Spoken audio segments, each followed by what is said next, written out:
The candle has not been lit yet, but the room is ready. There is no sound, except for the hush of your breath and the breath before that. The kind of silence that hums beneath everything, like a bell that was struck lifetimes ago and still echoes not loudly, but faithfully. You have come far, but not in distance. You've traveled through days that asked too much of you, nights that did not wait for you to sleep. You've carried invisible weight, the kind no one praises, the kind no one notices falling except you. And even now, you lie in a room dimmed by everything you cannot name, thoughts circling like quiet birds before a storm, a heart that still listens for a door to open somewhere. But tonight, there is no door, only this breath, this bed, this soft arrival into nothing expected of you. You are here, and for once, that is enough. Outside, the wind moves without needing to explain itself. And in a small, empty monastery at the edge of a mountain, an old monk moves through the dark as if he is part of it. He does not speak. He does not hurry. His feet whisper across the stone floor, bare and knowing. He carries a single candle in both hands, as if even this small flame deserves reverence. You watch him from somewhere inside yourself, not as a guest, but as one who remembers this place from before forgetting. He kneels, he lights the candle, and with it, the room becomes holy, not because of what it contains, but because of what it no longer needs. No one is here to be impressive. No one is here to be perfect, only still, only soft, only here. You've spent years building yourself up, filling the bowl, widening the cup, chasing meaning like wind through a sieve. But what if this moment is the meaning? What if the monk lit this flame for no one else but you? You don't need to believe it. Not yet. You only need to rest near it. Let it burn slowly in your memory like the first warmth you ever trusted, like the final word you never had to say. Because some stories do not begin with action. Some begin with permission. Permission to slow down, to breathe like there is nothing left to fix, to sleep like the world will still turn without you managing it. And this is one of those stories. The candle does not ask you to listen. The monk does not need you to understand. This place, this sacred quiet you now find yourself in, was never locked, only forgotten.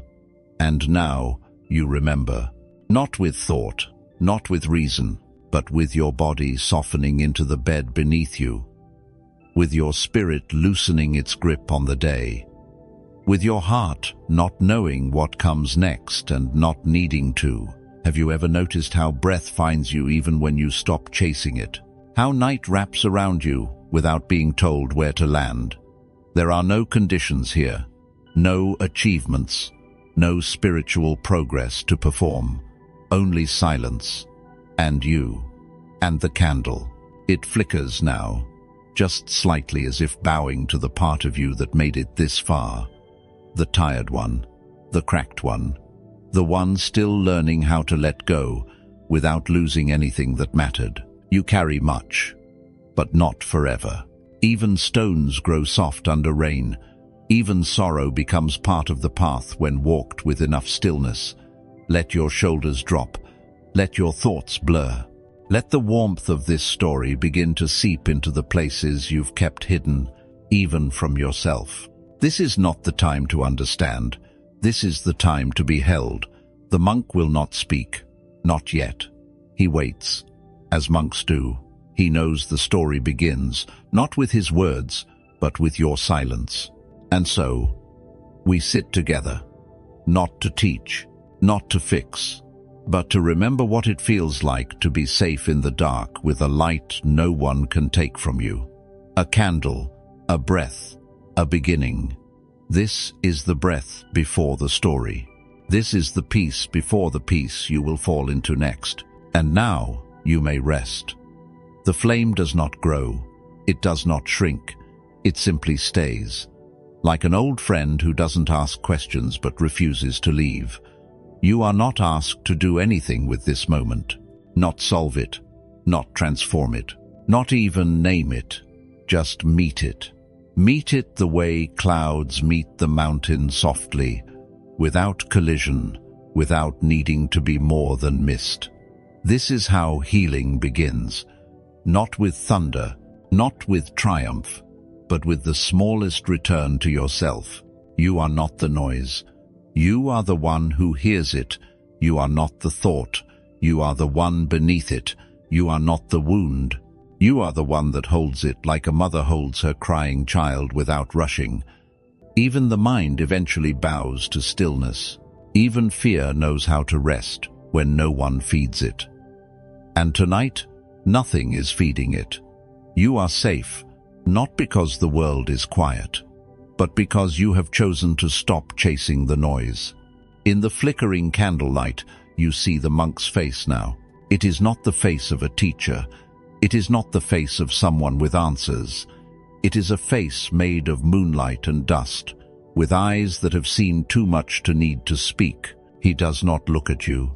He looks through you, not past you. Through, as if he sees the mountain beneath the mask you wear, and in his gaze, something in you loosens. All the times you pretended to be strong, all the moments you smiled while sinking, all the nights you wished someone would see you without making you explain. He sees them. He does not flinch. He does not call it brokenness. He calls it beautiful, not with words, with presence. There is no fixing here, only witnessing, only warmth without condition. And somehow, that's what you needed most. You were never asking to be saved, only noticed, only allowed to be without performance. Have you forgotten how sacred your being is when it does not try? There are places inside you that only silence can reach, and it's reaching you now not like a wave, but like rain that has always known your skin. Let it. Let the story you came from fade into this breath. Let the future you keep building go quiet.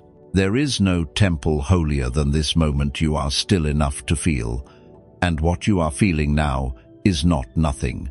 It is you, beneath the layers, beneath the history, beneath the rules you carve just to survive.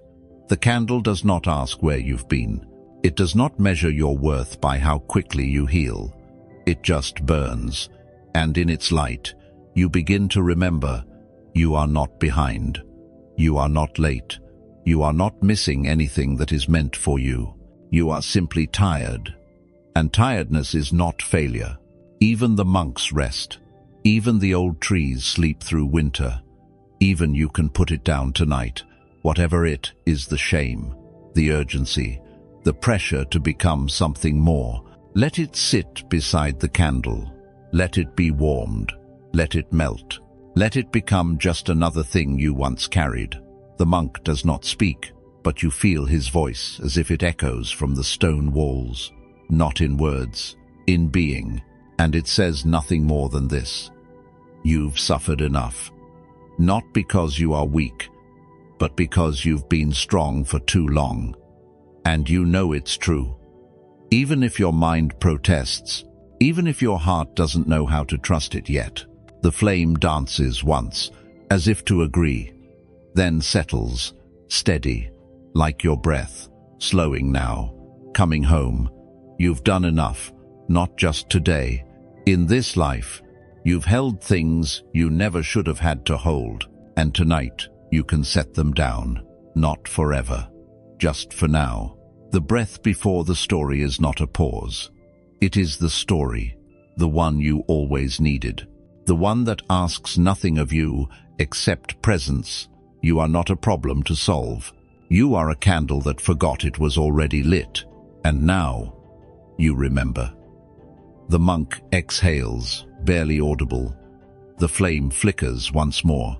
Your eyes soften, and something in you, something ancient and tender, releases its grip. The story is coming soon, but for now, rest here, in the part of yourself that never left. The candle is still burning, but it no longer needs to convince you. Its light is not brighter, but you are softer, and that changes everything. It does not speak of what comes next. It simply honors what has arrived. This moment, this breath, this letting go without needing a reason, the monk has not moved.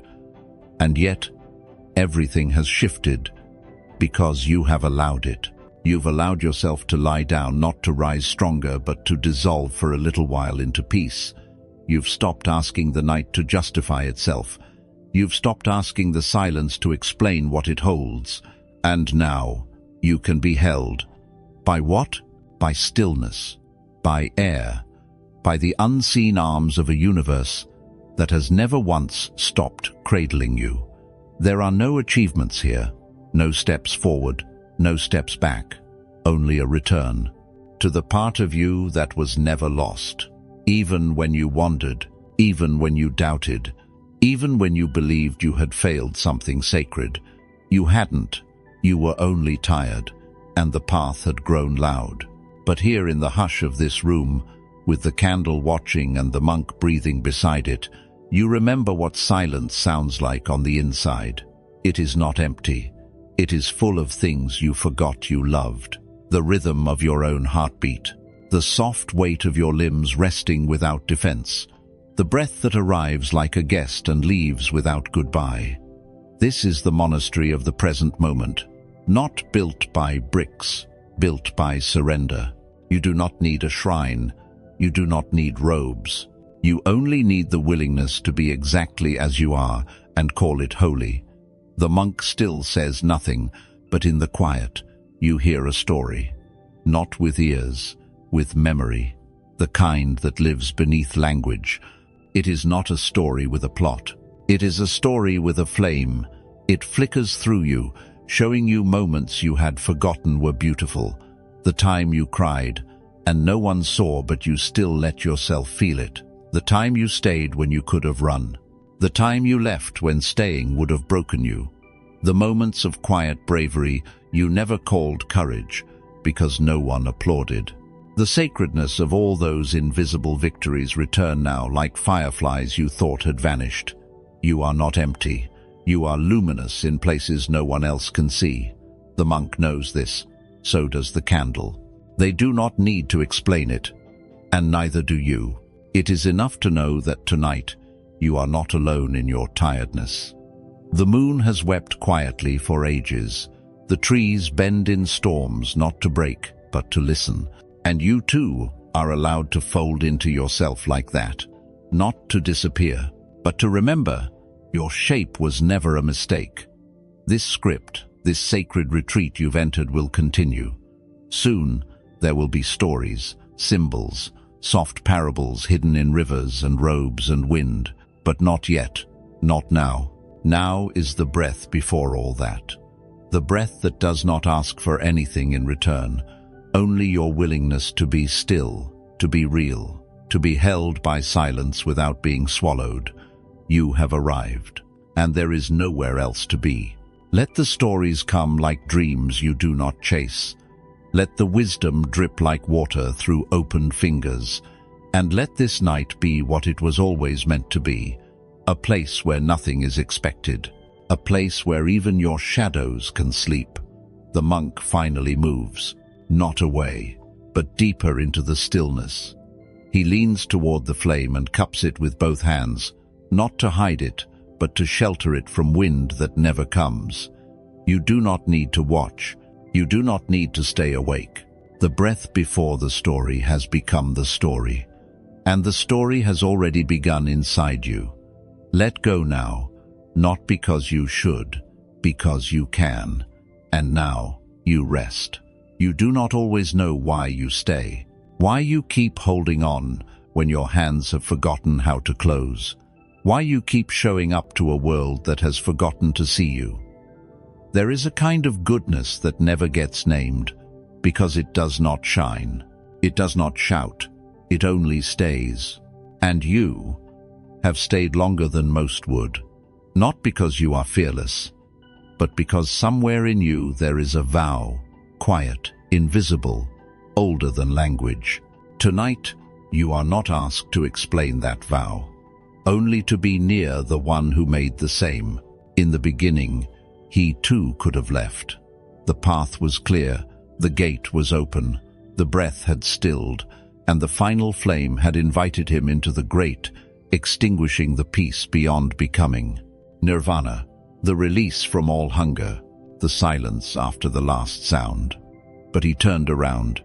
He turned and looked back at the world still trembling, still aching, still searching with wounded hands. And he stayed, not out of pride, not out of duty, but because compassion tied him to every soul not yet free. They called him a bodhisattva, but he called himself a companion of suffering. He did not ascend, he sat. He sat in the fire with the rest of us, not to be burned, but to bear witness, to remind the frightened they were not abandoned, to remind the tired that goodness still lives even when it is not rewarded. You've known that fire, haven't you? Not the fire that consumes, the fire that tests, the fire that surrounds you when you do the right thing and are met with silence, when you love gently and are met with loss, when you choose compassion over victory and it costs you something no one else sees. That fire. But what if I told you you were never alone there? What if someone sat beside you the whole time, unseen but steady, not to pull you out, but to hold the stillness with you? There is an image old as time, a figure seated in flames, unburned, not because the fire isn't real, but because love has become stronger than the need to escape. That is what staying means. Not suffering without end, but choosing not to abandon the ones still on their way. Perhaps that is who you are too. A quiet bodhisattva in your own life, without titles, without recognition, just a soul that could have left but stayed, to raise a child, to hold a friend, to speak softly to someone when you had every reason to shut the door, to forgive even when you were never asked to sit in fire and offer your presence. Have you noticed that you never turned to ash? That something in you remained whole even while everything else cracked? That is no accident. That is sacred endurance. And it lives in you still. Even now, even here, as you lie in the dark wondering if it mattered. It did. It always does. Because every soul that chooses love over retreat plants a seed in the unseen. And that seed is never lost. You do not have to try anymore tonight. You've done enough. Let the story hold you now. Let the image of the one who stayed move through you like a prayer without words. He is not a hero. He is not a god. He is just a presence that never left. Just like you. There is no shame in being tired. Even the bodhisattva sometimes lowers his gaze and breathes slowly in the smoke. But he does not rise alone. He rises with all of us when we are ready, not a moment before. So rest now, not because you are finished, but because you are not alone. The fire is still around you, but you are no longer afraid of it, because now you remember. The one who stayed is here, in your breath, in your stillness, in your sacred weariness. And the fire does not burn you, it lights you. The fire does not fade, but you do not run. You lie here, softly, inside the glow of a story that has always known your name. The bodhisattva does not speak, but his silence touches everything. Even the part of you that believed no one noticed. Even the pain you buried so deep you forgot it had a shape. He sees it, not to pull it out of you, but to sit with it, to sit with you. This is not the kind of strength that shouts. This is the kind that endures, that outlasts misunderstanding and cruelty and time, the strength that stays. There is a teaching in Zen that says the true sage returns to the marketplace with open hands. After the mountain, after the silence, after tasting the great nothing, they return to carry water, to feed the crying child, to sweep the floor where the suffering continues as if nothing holy had ever touched it. And yet they know it has, so they smile. And they stay. You are not far from that. You've returned, too, again and again to places you thought you had outgrown, to people who still don't understand your tenderness, to moments where silence would have been easier, but you chose presence instead. That is the Bodhisattva's path, and it never gets applause. But it changes everything, even if the world doesn't see it, even if no one thanks you, even if you go to sleep wondering if it mattered. It did, because goodness has its own rhythm, its own season, its own long arc that bends toward healing quietly. You may not witness the lives you've softened just by staying, just by not giving up, but they exist. And even now, someone is breathing easier because of your choice to remain, even if your voice shook, even if your heart broke, even if no one called it noble. Still, you stayed. Like the Bodhisattva, seated in fire, unafraid, not because he couldn't feel it, but because compassion had rooted so deeply that fear had nothing left to cling to. And you, too, are learning what cannot be burned.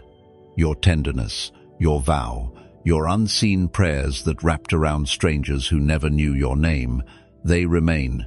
They live on in places you will never visit, like echoes in the marrow of the world. Sometimes, that is all we are given, to stay, to soften, to light a candle in a house that someone else will find later. You do not need to see the result to know you are living rightly. You only need to breathe as you are now, without armor, without answers. Because love, true love, is not an outcome, it is a presence. And tonight, you are allowed to receive it. You are allowed to be the one who is held. The Bodhisattva is not watching you. He is with you, in you, as you, not as a figure on a lotus, but as the quiet strength that kept walking when there was no path. He does not need you to be perfect. He only honors that you are here, that you have not hardened, that you still care even when it hurts, that you've chosen not to leave what your heart still wants to protect. That is not weakness, that is vow. A vow not made with words, but with presence. And presence, as you now feel, is everything. You've suffered, but you have not abandoned yourself. And that is what staying means. So breathe now, not as someone lost in the fire, but as someone who discovered a deeper peace within it. Let the story wrap around you like the smoke that rises but never chokes. Let the image stay a little longer, the figure in flames, untouched, untrembling, unmoved, because love made him whole long before the fire began. You are not alone. You never were. There are no footsteps to follow here, only breath, only warmth, only a presence that does not leave. You have come to the end of something, but it is not the end of you. It is the end of carrying it alone.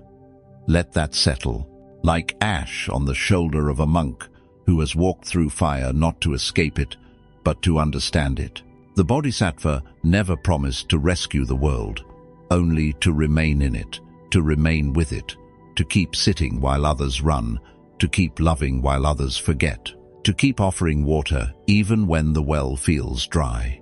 And you, in your own quiet way, have done the same, not for recognition, not for reward, but because something inside you refused to abandon what was sacred, even when it hurt, even when it cost you your peace, your energy, your illusion of control.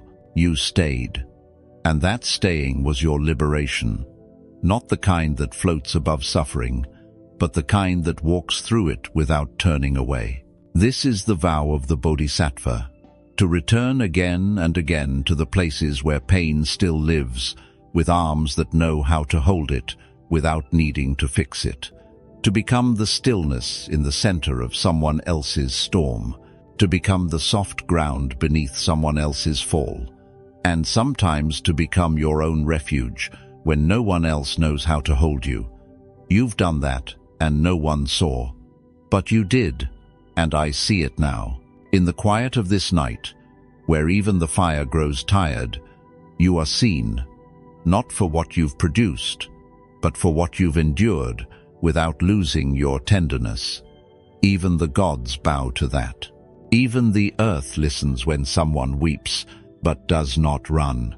You do not need to prove anything. You do not need to achieve anything. You do not need to become anyone other than who you already are. A quiet presence that stayed, a sacred light that could have gone out but didn't, a figure seated in fire, untouched, not because the world was kind, but because your love was stronger than the heat. This is who you are beneath the name, beneath the noise, beneath the old story that said you were only valuable if someone clapped. The Bodhisattva does not clap. He places his palms together. He bows, and you feel that bow in your chest now, in the part of you that still believes you're too much or not enough. He bows to that part, because that part stayed too. Everything in you that was afraid, it stayed. Everything in you that was lost, it stayed.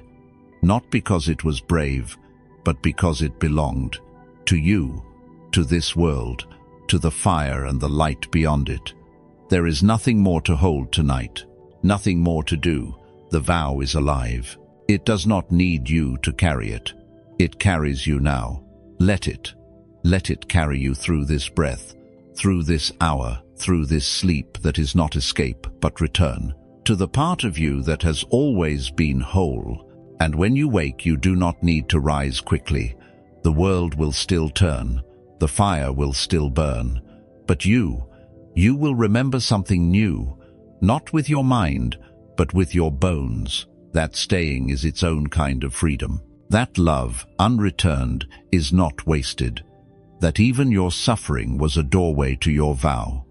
The Bodhisattva is still here, not watching, not waiting, just being, with you, in you, as you.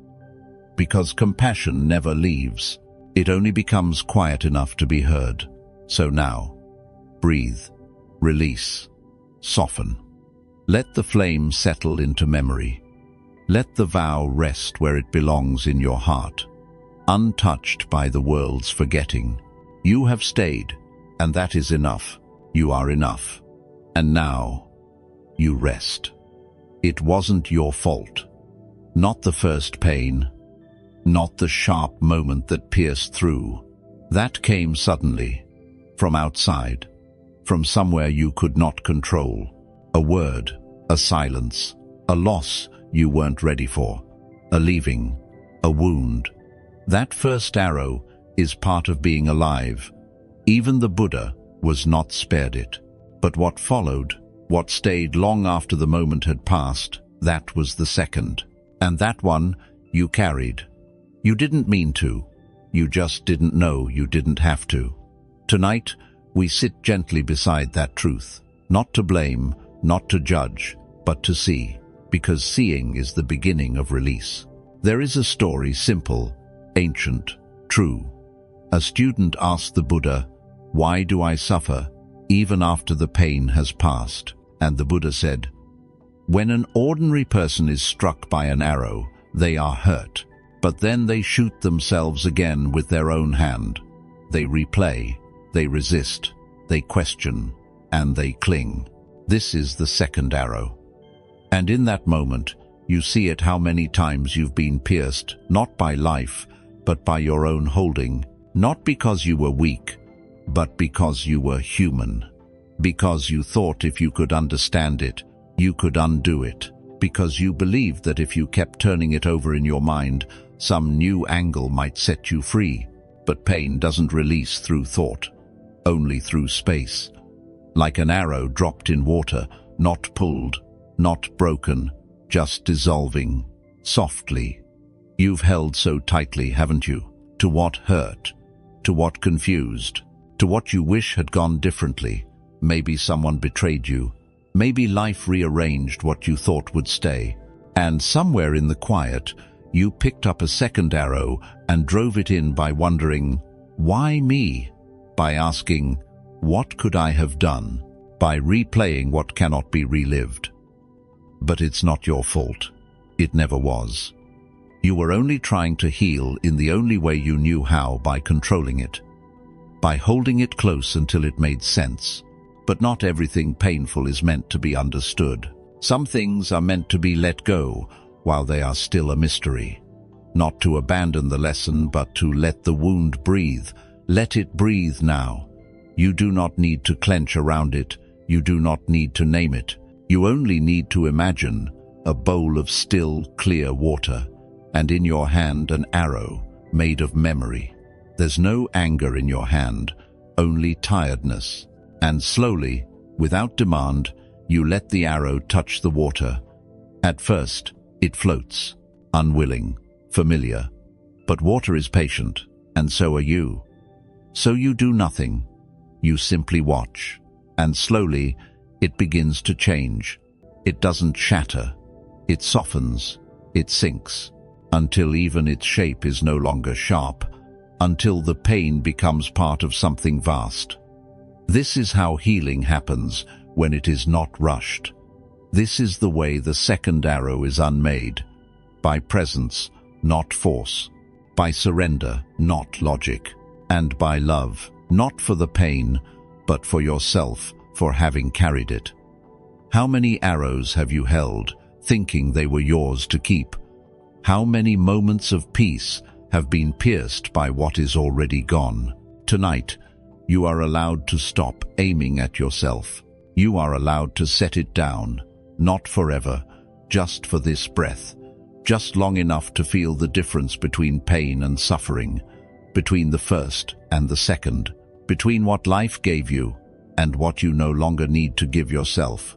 There is nothing you must do, nothing to correct, nothing to perform, only water, only stillness, only the quiet returning of the arrow to the bowl.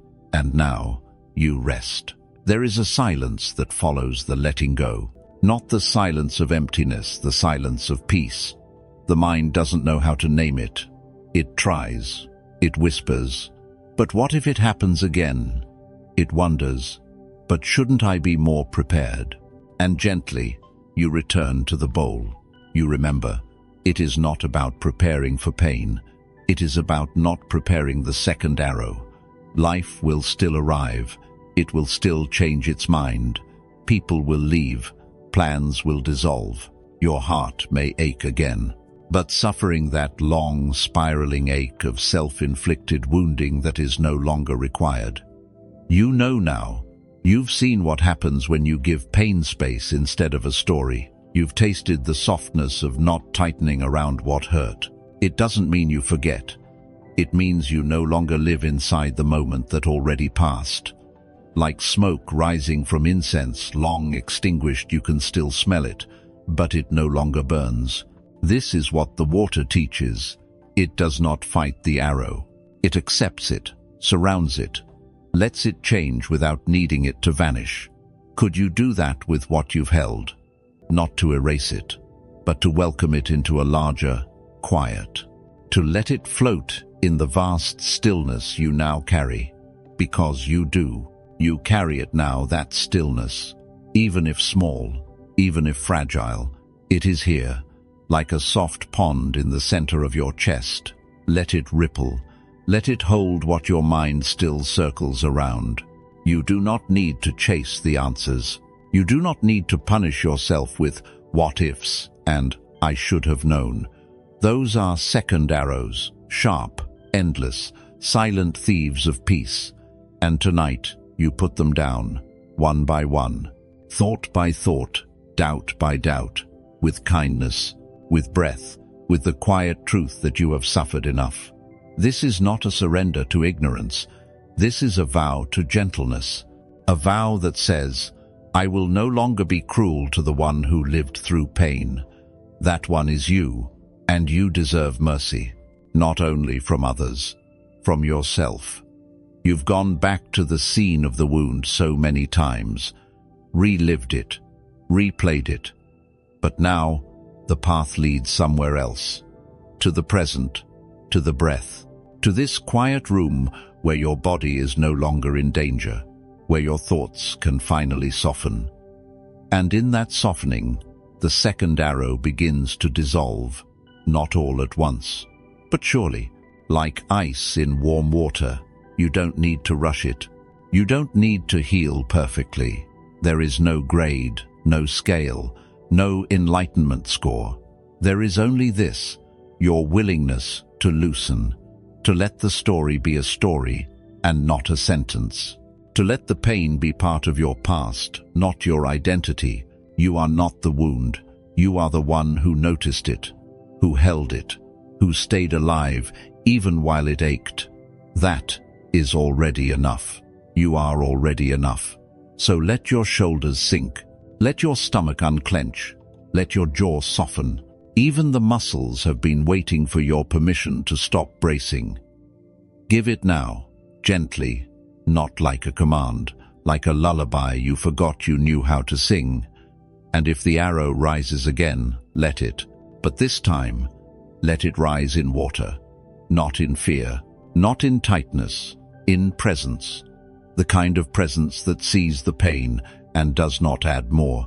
The kind of presence that says, I see you, and I will not wound you further.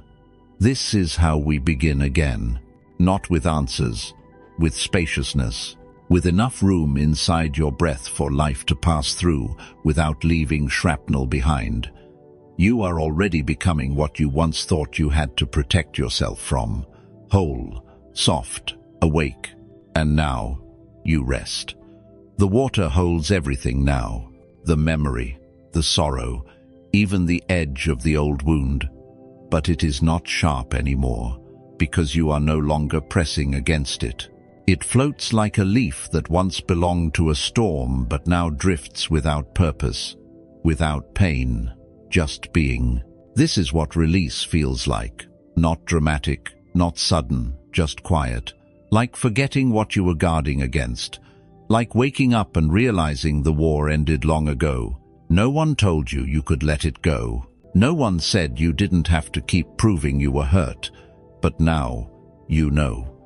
You know that suffering can be honored without being worshipped. That not every pain needs a shrine. Some just need a place to disappear. Like the second arrow sinking without ceremony. There is a peace now, one that does not need permission. It rises in the space where the tension used to live. In your chest, a breath that does not flinch. In your hands, no fists. In your heart, the quiet beginning of trust. Trust that the wound did not make you less. It made you more aware, more tender, more willing to choose presence over punishment. You were never broken. You were just still holding what hurt. And now, your grip has opened. The water ripples once, as if bowing to your courage. Because it is courage to stop rehearsing pain, to stop living inside the arrow, as if it defines you. It does not. You are not what hurt you. You are not the sharp thing. You are the open bowl. The one that receives but does not hold forever. The one that softens what enters it. The one that transforms without force. Even now, you can feel that spaciousness. A widening in the spirit. A soft letting go that needs no name. The second arrow dissolves not because you forced it, but because you finally let it float. And what floats can be released. What is released can be forgotten. And what is forgotten can become peace. It's all right if the pain returns again. Someday. It may. But now, you'll know the difference. You'll know that not every ache needs to be followed. Not every wound needs to be fed.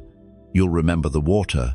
You'll remember the stillness. You'll remember you do not have to carry it again. And if you do, you'll know how to set it down. Without guilt. Without shame. With grace. This is the teaching you've lived your way into. Not through study. Through survival. Through nights like this. Through moments where you breathed deeper instead of sharper.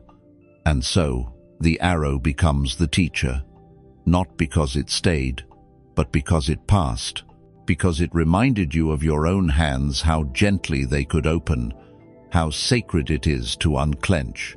There is nothing left to fight tonight, nothing left to fix, just the bowl, just the water, just the soft weight of being here without the wound. You made it, and that does not need to be loud. It can be quiet. It can be yours. It can dissolve just like the arrow did. A breath, a ripple, a release. And now, what remains is you, the true you, the untouched you, the wide, whole, present you who no longer confuses pain with identity. You are not the story of what was done. You are the silence that held it until it could dissolve. And now, you rest. There is a bell in a forest so old, the trees have stopped counting. It is bronze, carved by hands that no longer exist, hung from a frame now green with moss.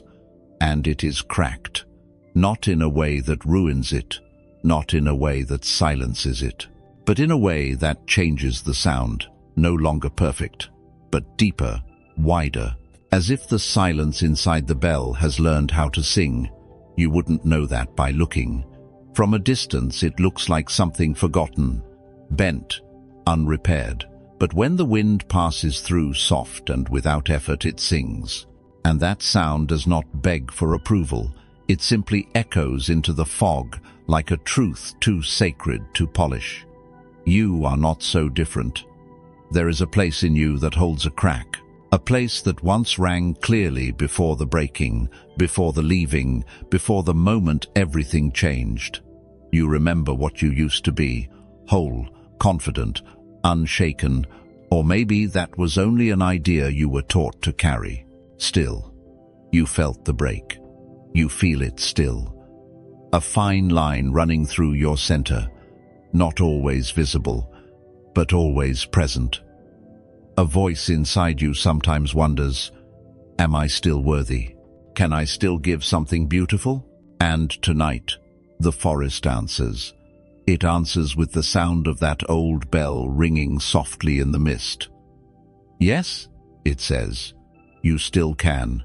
Yes, even now, especially now, because your beauty is not in your unbrokenness. It is in the way you ring despite what was cracked. You do not have to be polished to be sacred. You do not have to be whole to be heard by hearts that matter. There is a story not told with words, but with sound, of a bell struck long ago by loss, by grief, by a moment that split you open without asking permission. Since then, your voice has changed. Not gone, not silenced, just different, less smooth, more honest. You speak with pauses now, with eyes that have seen too much to pretend. You laugh with softness and love with caution, and walk with the memory of the fall still inside your steps. But you still walk, you still speak, you still show up when you could disappear. And that is sacred. Not because it's impressive, but because it's real. Even cracked, you reach others. Even weary, you shine through. Not like a spotlight, but like fog light. The kind that glows without needing to prove itself. That is what the cracked bell does. It does not apologize for its voice. It lets the wind move through it and trusts the sound will reach whoever needs to hear. And you are learning to trust that too. That your presence matters. That your scars do not disqualify your kindness. That your breaks only deepened your resonance. You don't need to be restored to be holy. You just need to ring as you are. So let yourself ring now, not by effort, but by being. Let the wind come. Let it carry the sound of your sacred imperfection into the quiet corners of this world. You've hidden long enough, out of shame, out of fear, out of the belief that healing meant erasing the break. But it doesn't. Healing means honoring the crack and ringing anyway. And tonight, you do. No one sees it, this silent courage, this sacred endurance. But the forest hears, the fog listens, the air shifts, because the cracked bell sang again. The bell does not ask to be fixed. It does not dream of the time before the crack. It does not long to be new again. It only waits for the wind. And when it comes, it gives itself fully to the song it can still make. You can feel that inside you now, some part of your spirit that no longer needs to be repaired to be reverent, some part that says, "This is what I am, this is what remains, and even this can be music." You've spent so much time trying to be whole again, trying to make the world forget where you split. You tried to smile more, to explain less, to carry your silence like it wasn't heavy. But healing isn't hiding, and sacredness has never lived in perfection. It lives in resonance, in the way your voice shakes but speaks anyway, in the way your eyes water when someone's pain mirrors your own.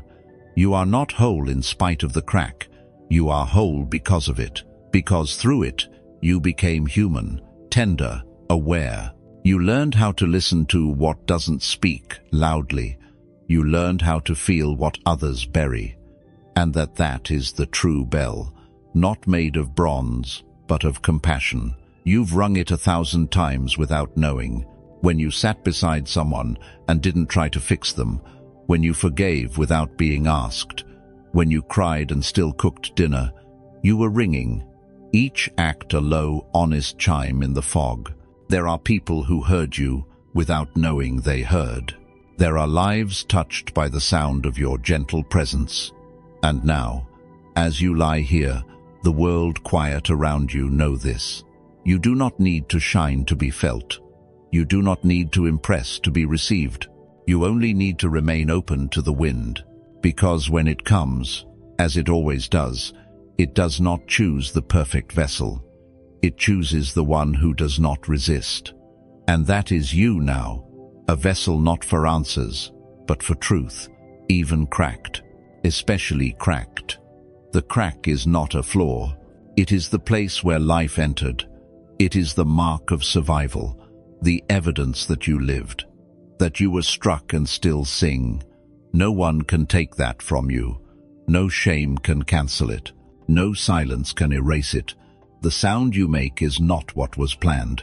It is what became after the breaking, and it is beautiful. Maybe not to everyone, but to those who need to hear it, it is everything. Let them hear it. Let them feel it. Let them be changed by the way you never stopped loving through your fracture. The bell does not beg for listeners. It rings because it must, because silence is no longer its only home. You've been silent too, for long enough, not with your words, but with your worth. You've whispered it, dimmed it, hidden it under layers of shame and comparison. But tonight, you remember. Your value isn't louder when you're flawless. It is deeper when you are true. So breathe now. Let that truth settle in your chest. You are not waiting to be whole. You already are. Just like the bell, hung in fog, cracked, ringing. The forest doesn't mind the crack. It never did. The fog rolls in as if to wrap the bell in something soft, something forgiving. And still it rings, not often, not loudly, just enough to remind the world that beauty doesn't vanish when things fall apart. You've fallen apart too, haven't you? Maybe not all at once, maybe quietly, the way walls erode under years of quiet rain. And still, you are here, still breathing, still waking, still wakening to stories like this one. That alone is a kind of miracle. We're taught to hide our brokenness, to smooth the cracks before anyone sees them. But in Zen, they say the crack is where the truth begins. Not the weakness, the truth. Because only the cracked bell can sing like this.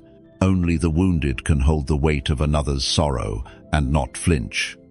Only the heart that broke knows how to love without needing anything back. Maybe you've felt shame about the places that never fully healed, the part of you that still trembles when the wrong memory returns. The words you wish you could take back, the things you carry but can't quite explain. But what if those very places are where your holiness shines through, not in spite of them, because of them? What if the sacred sound doesn't come from the parts of you that are polished, but from the ones that were pierced and stayed open? You are allowed to stop hiding now. The bell doesn't cover its crack. It does not decorate it. It does not apologize for it. It just waits for the wind to remind it who it is. You are that bell. You have always been. You do not need to return to some version of yourself before the pain. You only need to live from the version that survived it. To let your voice be honest. Even if it shakes, even if it wavers, let it ring anyway. Let it echo through your life with tenderness. There is someone who will hear it. There is always someone walking through their own fog, wondering if their pain disqualifies them, if they've fallen too far, if they'll ever sing again. And then your voice will reach them, not your words, your presence, your tone. The way you walk into a room without pretending you've never been hurt. And they'll know, they'll feel it. If they can still ring, maybe I can too. This is what it means to be sacred, not untouchable, but real, fully seen, fully felt. You are not here to impress. You are here to remind this tired world that love still lives in the most unexpected places, even in what's cracked, especially there. So tonight, do not wish to be new again. Wish only to be soft enough to sing when the wind arrives. Wish only to rest without resistance.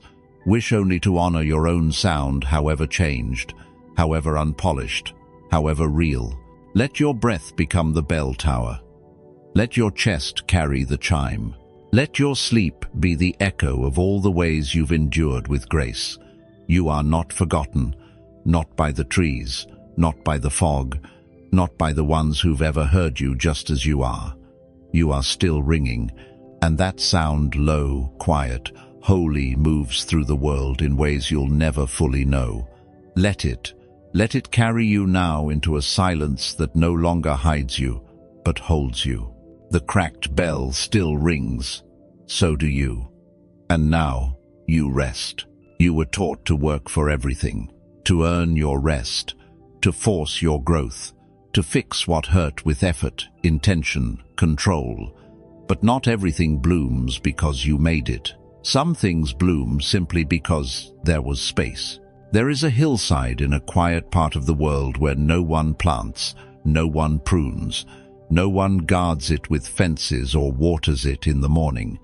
And yet wildflowers, hundreds of them, soft yellows, dusky pinks, tiny white blossoms that seem to appear overnight, not because someone tried, but because no one interfered. No gardener, no plan, just wind and time, and the kind of stillness that invites life to find its own way. You've tried so hard to heal, haven't you? You've read the books, written the letters, searched your soul for the reason it all happened. You've pulled at the weeds inside your heart until your hands bled.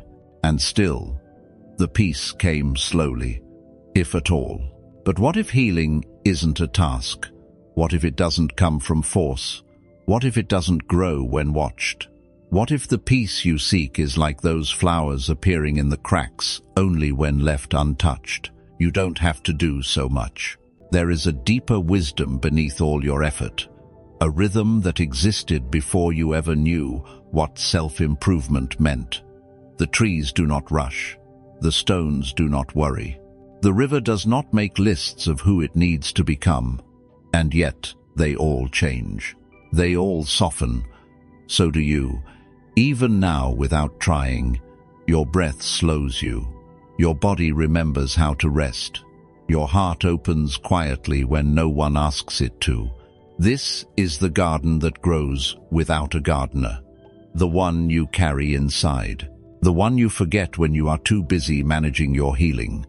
But it's there, in the spaces you stopped tending, in the moments you gave up and simply sat down.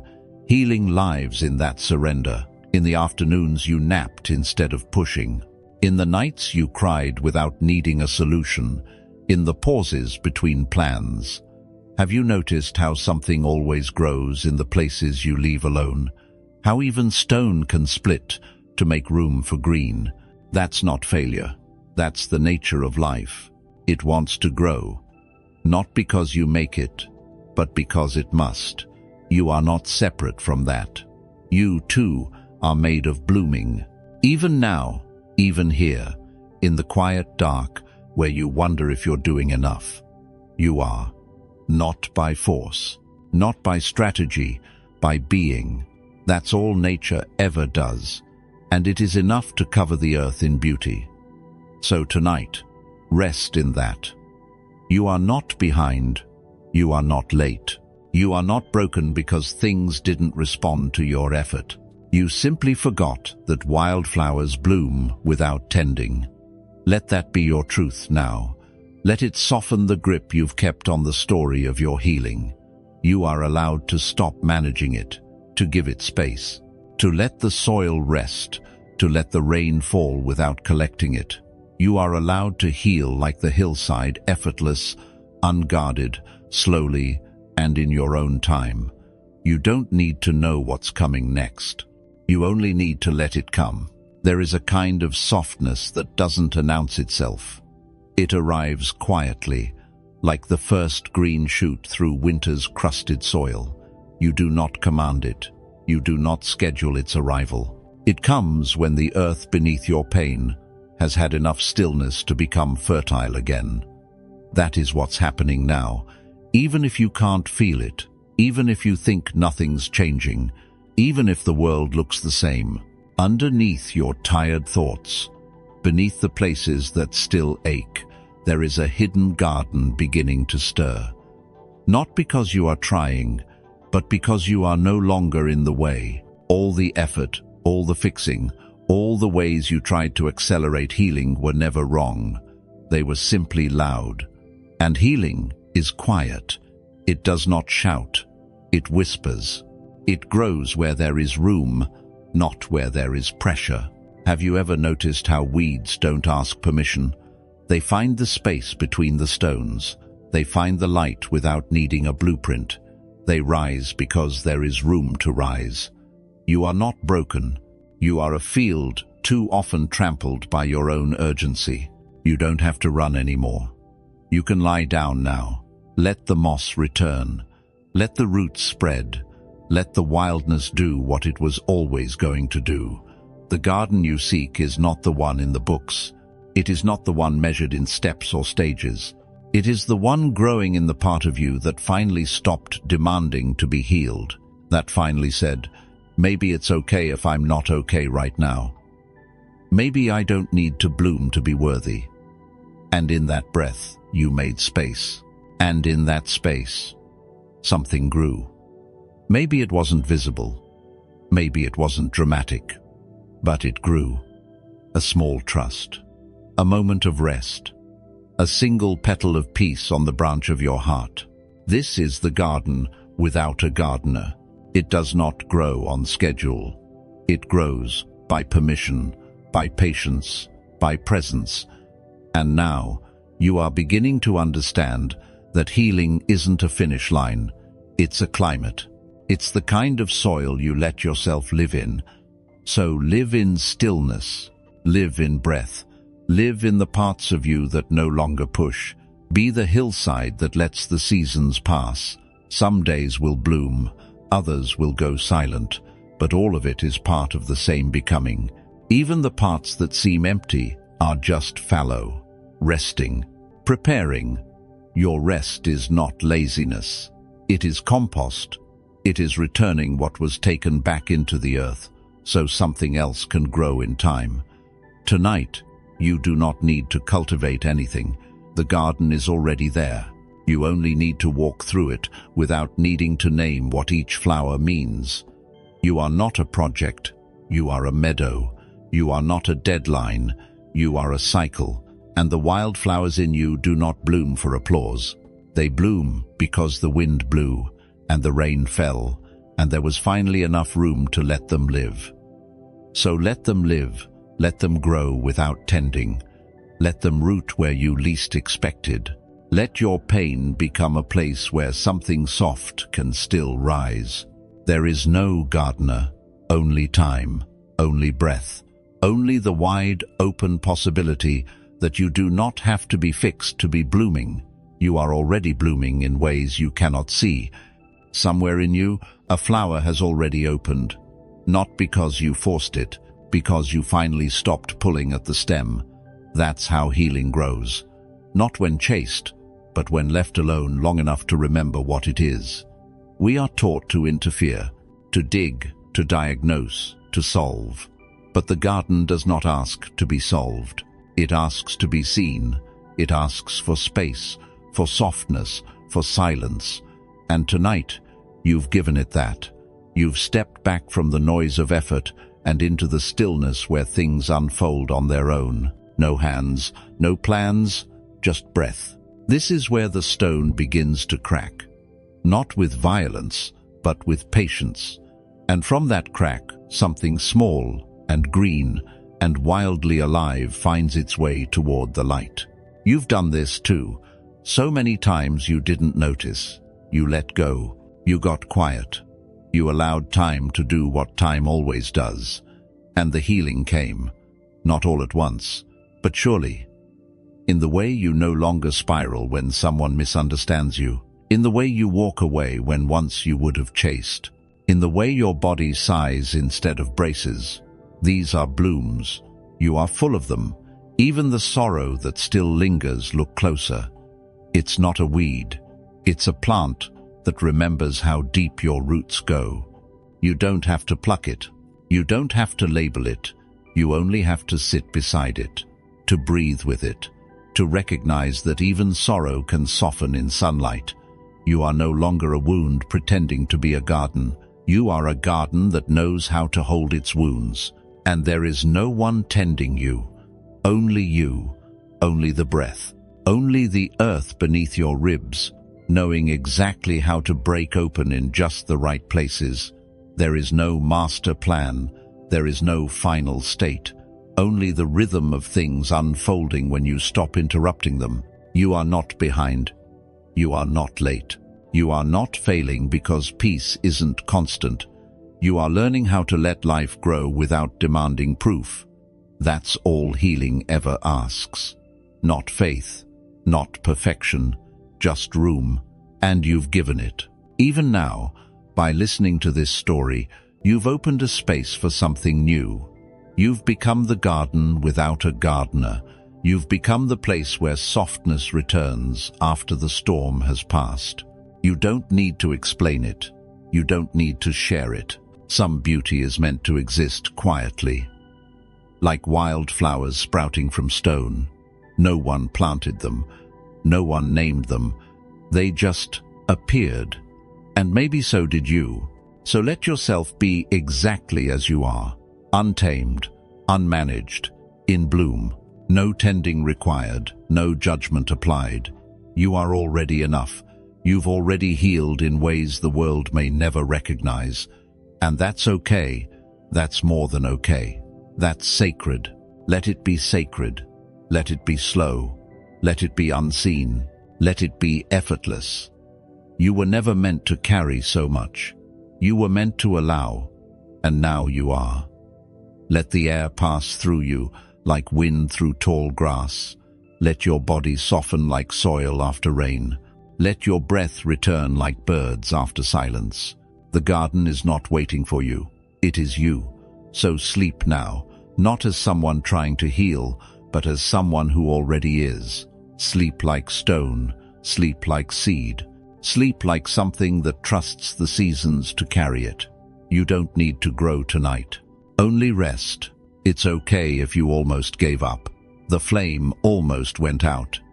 There was a night, wasn't there, when you weren't sure you'd find your way back. The wind came hard, not just once, again and again, from every direction, and still you stayed lit. Maybe it didn't feel that way.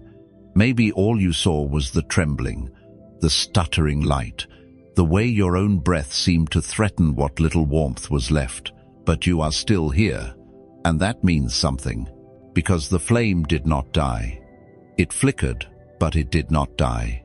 There is a candle beside a small window in a wooden room somewhere in the mountains. It has been burning for years, not constantly, but faithfully, through storms, through silence, through seasons that forgot how to be kind, Sometimes the wind sneaks in, through the cracks, under the door, through the glass that shivers but doesn't break. The flame bends. It leans so far you're sure it will vanish. But then somehow it straightens. Not proud, just present. That is what you are. Present.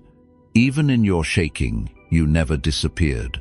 Even when the light grew thin, you stayed close to the wick, close to the source, close to the part of you that never stopped glowing. You don't have to be steady to be strong. Sometimes the deepest strength is in staying lit while you flicker. No one sees that. They see the flame, but not the battle with every gust of air. Not the quiet adjustments your soul made to stay alive. You did that, and maybe you're tired of doing it. Maybe you wish the wind would stop. Maybe you want just one night of brightness without trembling. That's fair. That's human. But even now, can you feel it? The resilience that lives beneath the flame. It's not loud. It doesn't demand praise. It just says, I'm still here. I still glow. I still believe, even when the wind doesn't. There were times you thought the flickering meant failure, that your doubt meant you were going backwards, that your fear meant you'd lost the light. But flickering is not dying. It's adapting. It's moving with the moment, not against it. It's the dance between survival and surrender. The flame bows to the wind, but does not leave. And in that bending, there is wisdom. Maybe your healing doesn't look like stillness. Maybe it doesn't look like clarity. Maybe it looks like light that refuses to go out. That's enough. More than enough. The monks in the mountains know this. They light their candles in the early evening, when the sun has dipped but the dark hasn't yet taken over. And they do not curse the flicker. They welcome it, because it reminds them that even the light must learn how to move. And you are learning that too. Not through books, not through silence, through staying alive in rooms where the air was unsure, through breathing when the wind came for you and you had every reason to blow out your own flame. But you didn't. You leaned, you trembled, you bowed, and then you rose again. That is sacred. That is what candles do when they are watched by the patient. Let yourself be watched now, not by others, by your own gentle awareness. Look at yourself not with judgment but with awe. You flickered, but you did not die. And now, you rest. Some nights, the flame seemed smaller than your fear. It cast shadows that looked like failure, doubt, disappearance. But the light was never gone, only hidden behind the stories the wind tried to tell you.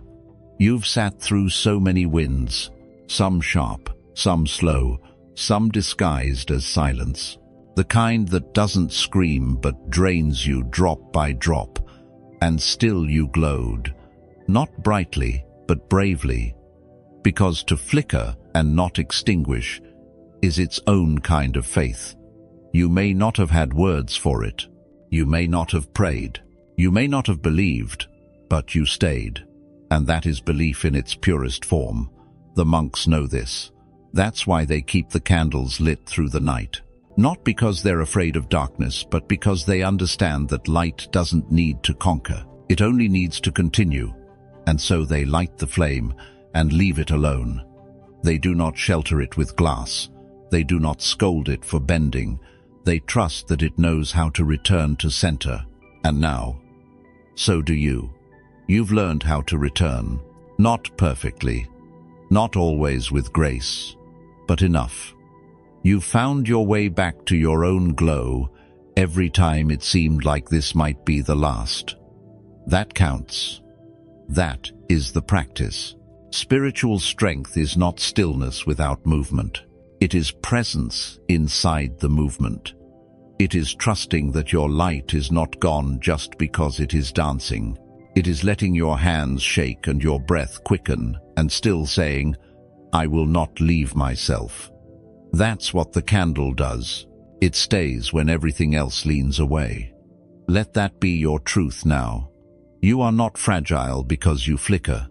You are not weak because you questioned. The strongest lights are the ones that kept glowing when no one else noticed. The kind of light that guided others home without ever announcing itself.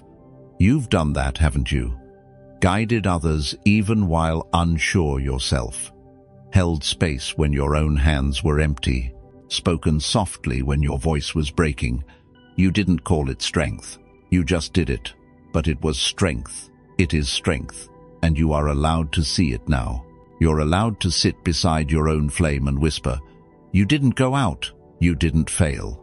Even when the past felt heavier than hope, even when the wind carried voices that weren't yours, you stayed close to your source. You made warmth with what little you had. That matters. No one gave you a map. No one showed you how to hold the light when the room was closing in. But you found a way. Your own way. Maybe you leaned into music, or memory, or silence. Maybe you cried and let the tears be a kind of oil that fed the flame just long enough to keep it alive. Maybe you stopped trying altogether, and in the stopping, the light steadied. Whatever path you took, it brought you here, to this night, to this story, to this moment where the wind has paused just long enough for you to notice you are still glowing. That's no small thing. That's everything. Because this isn't a story about the wind. It's about the candle. It's about you, and how you're still burning beside the window you once thought would break you. The wind may return, but now you won't confuse the flicker for failure. You'll know this is what staying looks like. This is what resilience feels like. It shakes, it stutters, but it never vanishes. Let your breath join that rhythm now. In, out, flicker, glow. You are safe here. Not because there's no wind, but because you've learned you don't need to fight it. You only need to stay. And now, you rest. Outside, the world still turns. Clouds drift, branches tap against the old wooden walls, and somewhere, the wind picks up again, but you no longer brace. You no longer flinch at the thought of uncertainty. You've lived too many nights with a flickering heart to be afraid of dimness now. You know the flame survives. Not because it's protected, not because it's untouched, but because it's willing to bend without breaking. There is something sacred in that image, a candle beside a window, glowing even as the wind tests it. It doesn't ask for calm. It doesn't wait for silence. It simply leans into the moment and keeps offering light. That's all life ever asked of you. Not to be perfect, not to be certain, just to remain. And you have. Through the doubts, through the silence, through the days when it seemed easier to blow yourself out than to keep hoping, you've stayed. And somewhere in that staying, something softened. You began to see the flicker not as a weakness, but as a rhythm, a kind of dancing between what you know and what you're still learning to trust. The flame does not resist the wind. It moves with it. So can you. You've stopped needing everything to be clear before you proceed. You've stopped waiting for full confidence before taking the next breath. Instead, you've started breathing anyway, loving anyway, trying again even if your voice shakes and your hands tremble. You've begun to trust that the light will return even when it dims. And that trust is the quiet fire that will carry you forward. You are not the same person you were before the wind. You're softer now, but not smaller. Your strength has grown not from standing tall, but from learning how to remain open when the world bends around you. Like the candle, you don't chase certainty. You embody presence. You don't need to be bright. You only need to be real. So if you flicker again, and you will remember this night, remember this breath, remember that staying is more powerful than certainty, and that you are not here to never doubt. You are here to never disappear. That is enough. That is everything. The monks say the softest flame lasts the longest, not because it is strong, but because it has stopped resisting the air. And you too have stopped resisting what is. You no longer ask the night to change. You let it arrive. You no longer demand calm. You bring calm with you. You no longer fear the bend in your light, because now you see what it means. It means you're still here, still alive, still open. That flicker is the sign of resilience, not failure. So let it flicker, let it sway. Let your breath join the rhythm of a body that no longer fears its own softness. You do not need to shine. You only need to glow. You do not need to explain why the flame almost went out. You only need to rest in the miracle that it didn't. You are not a firework. You are a flame. Steady, gentle, enduring. You light rooms without noise. You warm others without asking to be seen. And when the wind rises again, as it always does, you will know, I have flickered before, and I have not died. So now, let go of the shame. Let go of the fear. Let go of the idea that healing must be constant light. Let your healing be human. Let it breathe. Let it tremble. Let it rest. Because the candle beside the window is still glowing, and so are you. And now, you rest. You thought it was locked. For so long, you stood in front of it with your hands clenched around nothing.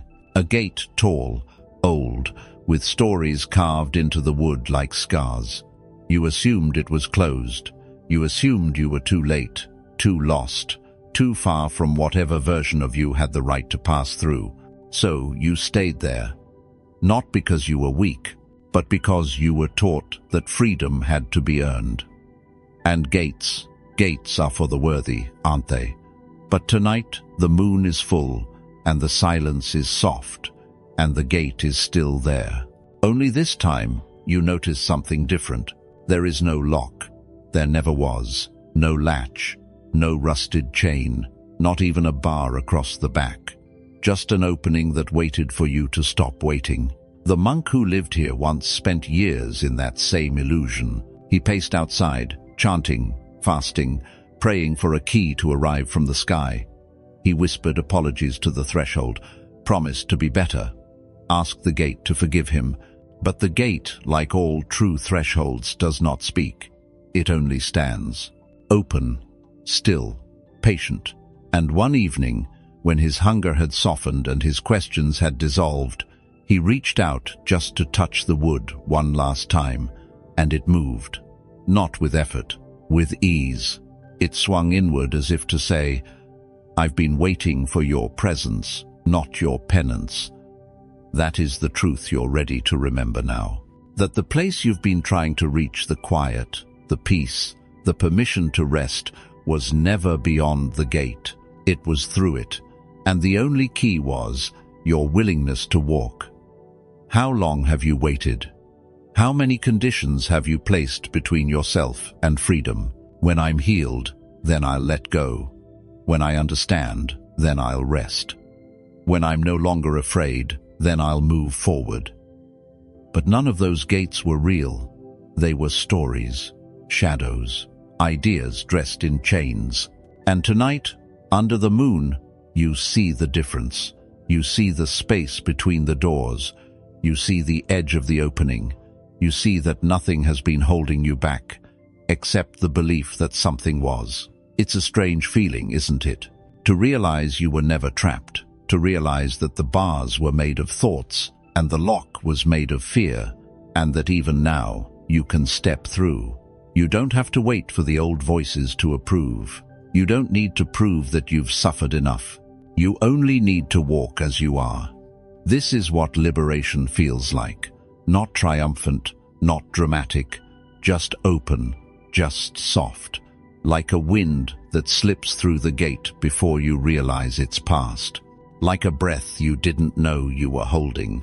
It's okay if you're not sure how to step forward. It's okay if part of you still reaches for chains that aren't there. That's what happens when you've lived in the idea of imprisonment longer than in freedom. But the body remembers. The soul remembers. And tonight, they both lean forward, gently, toward the gate that never closed. Let that be enough for now. No sprinting, no conclusions, just a quiet noticing that the opening has always been waiting. Some gates do not swing. They breathe. They do not creak open because you've solved the riddle or completed the path. They simply become visible once you stop running. This is what you've done. You've stopped. And in that stillness, the truth revealed itself. You were never locked out. You were never waiting for a key. You were waiting to believe you were allowed in. What if freedom was never something to earn? What if all the years you tried to prove you were enough were just dust around a door that was already ajar? The monk who touched the gate didn't plan it. He wasn't brave that night. He wasn't pure. He was tired. Tired of begging. Tired of waiting. Tired of believing that peace was something that could be withheld. And that tiredness was holy, because it stripped away every effort that had kept him circling his own silence. It left him bare, and in that bareness he touched the gate, not as a challenge, but as a child reaching for something he finally stopped fearing. And it opened. The way night opens into the hush of morning, the way grief opens into something soft. That is what this moment asks of you, not strength, but surrender. To surrender the story that said peace was far, that you had to become someone else to be free. You do not. You are already the one who can enter. You are already inside the truth you feared was beyond you. There is a great relief in realizing that your freedom does not need to be perfect. It only needs to be accepted. Even now, part of you may resist. It's okay.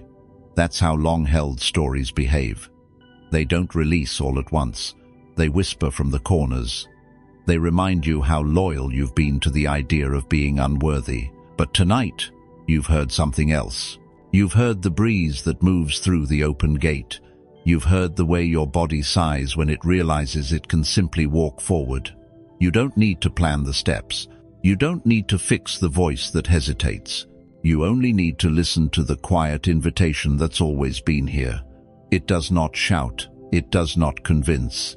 It only says, "Come as you are. No need to knock." The door was never closed. And maybe, deep down, you always sensed it. In the moments when you felt peace without earning it. In the moments when laughter found you, even while grieving. In the moments when you stopped fighting yourself and everything softened. That was the gate reminding you that it was always open. The temple beyond it is not a place. It is you when you are no longer trying to be someone else. It is the version of you that breathes without bracing, that rests without apology, that walks forward not to achieve, but to arrive. You are arriving now, even as you lie still. The gate did not open, you did. Let the moonlight touch you. Let the night hold you the way the temple air holds the scent of incense long after it's gone. There is nothing to figure out, only something to feel. That feeling, that spaciousness, is freedom. It's not the absence of struggle, it's the absence of self-abandonment. And you are no longer abandoning yourself. You are here, breathing, noticing, becoming someone who doesn't need permission to belong. You always belonged. You didn't step through all at once. No great fanfare. No bright awakening, just a breath, just a soft shift from waiting to walking. And yet, everything changed. Because the threshold was never physical, it was belief. It was the invisible line between who you thought you had to be and who you already are. Now you see it. Now you feel it. You are on the other side without having gone anywhere. Because the gate was never guarding something distant. It was never protecting a secret. It was only waiting for your presence to return. There is no keeper at the door, no final test, no voice asking if you're ready. Just moonlight, just an open path, just your breath, meeting the quiet of your own arrival. And what's here? Nothing grand, nothing loud, just peace that doesn't depend on anything, not on your past, not on your progress, not on whether the thoughts quiet down. This is not the kind of freedom you wear like a badge. It's the kind you sink into like a warm floor beneath bare feet. It's the kind that asks nothing from you, except to stop pretending you were ever locked out. You are not outside your own life. You are inside. Finally, still flickering, still soft, but fully inside. You've returned not to a perfect self, but to a whole one who can laugh and ache in the same hour, one who can forget and remember and forget again and still be welcome. That's what freedom is here, not clarity, but compassion. The monks say the gate only appears closed to the eyes of striving, and striving, though it helped you survive, has no place in the temple of enoughness. You've given enough. You've proven enough. You've searched enough. Now it is time to be held. By this moment, by this breath, by this moonlit knowing that you've arrived right where you were meant to be, let your shoulders drop. Let your mind unravel from the knots it tied trying to find the way. Let the story of the locked gate fall like old robes to the ground. There's nothing to protect anymore. There's only the stillness of a life you no longer need to chase. And the gate, it does not close behind you. That is the final gift. It remains open for the next weary soul who believed they were not ready yet. And maybe one day, they'll ask how you found your way through. And you'll smile and say softly, "I just stopped waiting for someone to open it." And they'll understand, not all at once, but enough.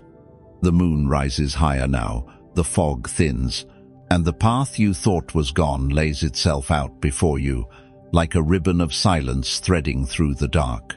There is nowhere to go but deeper into this moment. The gate is behind you, the freedom is within you, and the wind is warm again. So sleep, not as someone trying to escape, but as someone who has already returned. Sleep like a monk inside the temple of their own heart. Sleep as one who is no longer waiting. You walked through. You remembered. The gate was never closed. Not every journey needs direction. Not every crossing needs effort. There is a boat, old, wooden, worn smooth by time, drifting on a still lake with no one to steer it. No paddle, no sail, no oars resting along the sides. And yet it moves, gently, quietly, with the rhythm of something older than planning. The wind touches it, the water cradles it, and together they carry it. No map, no rush, just a soft surrender to where the current leads. You've tried to steer for so long, hands tight on the edges, mind full of maps, heart full of questions you thought could be answered with more direction. But there is a point in every soul's journey when the paddle slips, sometimes by accident, sometimes by grace. And in that moment, you are left with yourself, you, the sky, the water, and the knowing that no more effort will bring you to shore. This moment is not the failure, it is the teaching, because the water knows the way, and tonight you're ready to drift. You've done enough rowing, enough pushing, enough tightening around the idea that peace only comes when you're in control. But peace, true peace, is what enters when control leaves. That's what this story is about. Not giving up, giving in, not to fear, but to flow. There is a Zen tale of a young monk who set out to find enlightenment across a vast lake. He carried scrolls, provisions, plans. He paddled for days, eyes fixed on a distant shore. Then came the wind, and the water turned what he thought was a clear path into uncertainty. His paddle slipped, and he reached for it, but it was gone. He panicked, then wept, then surrendered. And as he drifted, something changed. He noticed the clouds. He noticed the way the boat balanced itself. He noticed that without him forcing, he was still moving, not toward what he planned, but toward something gentler. By morning, he had arrived, not where he thought, but where he needed, and he understood. The crossing was not about control. It was about trust. You are in that boat now. Maybe the paddle has already slipped.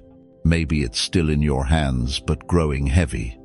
Either way, you're being invited to let go, not of your life, of your grip. because life already knows how to hold you. The same way the boat floats even when you do nothing, the same way the sky keeps showing up without your permission. There is a deeper intelligence moving beneath the surface of your thoughts. You've felt it before in the way your breath eventually slows, in the way clarity comes not from thinking, but from resting. That's the current. That's the wisdom you were born into long before anyone taught you how to fight. You don't have to fight tonight. You don't have to plan. You don't have to paddle. You only have to lie back and trust that the boat knows what it's doing. Even when it turns, even when it stops, even when it carries you into a fog you can't yet see beyond. You are not lost. You are being carried. Let that truth settle into your chest. Let it meet the part of you that's tired of trying. And for this one breath, and the next, and the one after that, be the one who floats. Be the one who lets go, not in fear, but in reverence. This is not drifting away. This is returning to the wisdom of the water, to the softness of not knowing, to the ancient rhythm of something else steering you. You're safe, you're seen, you're still moving. Letting go is not a collapse. It is a quiet choosing, to no longer strain against the river that already knows your name. You are not giving up. You are giving in to the deeper current, the part of life that does not need you to decide where you're going to take you exactly where you need to be.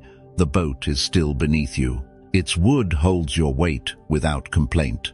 Its shape, worn smooth, was carved by time to glide without urgency. There is no engine, no map drawn across the sky, but it moves. And so do you. Can you feel it?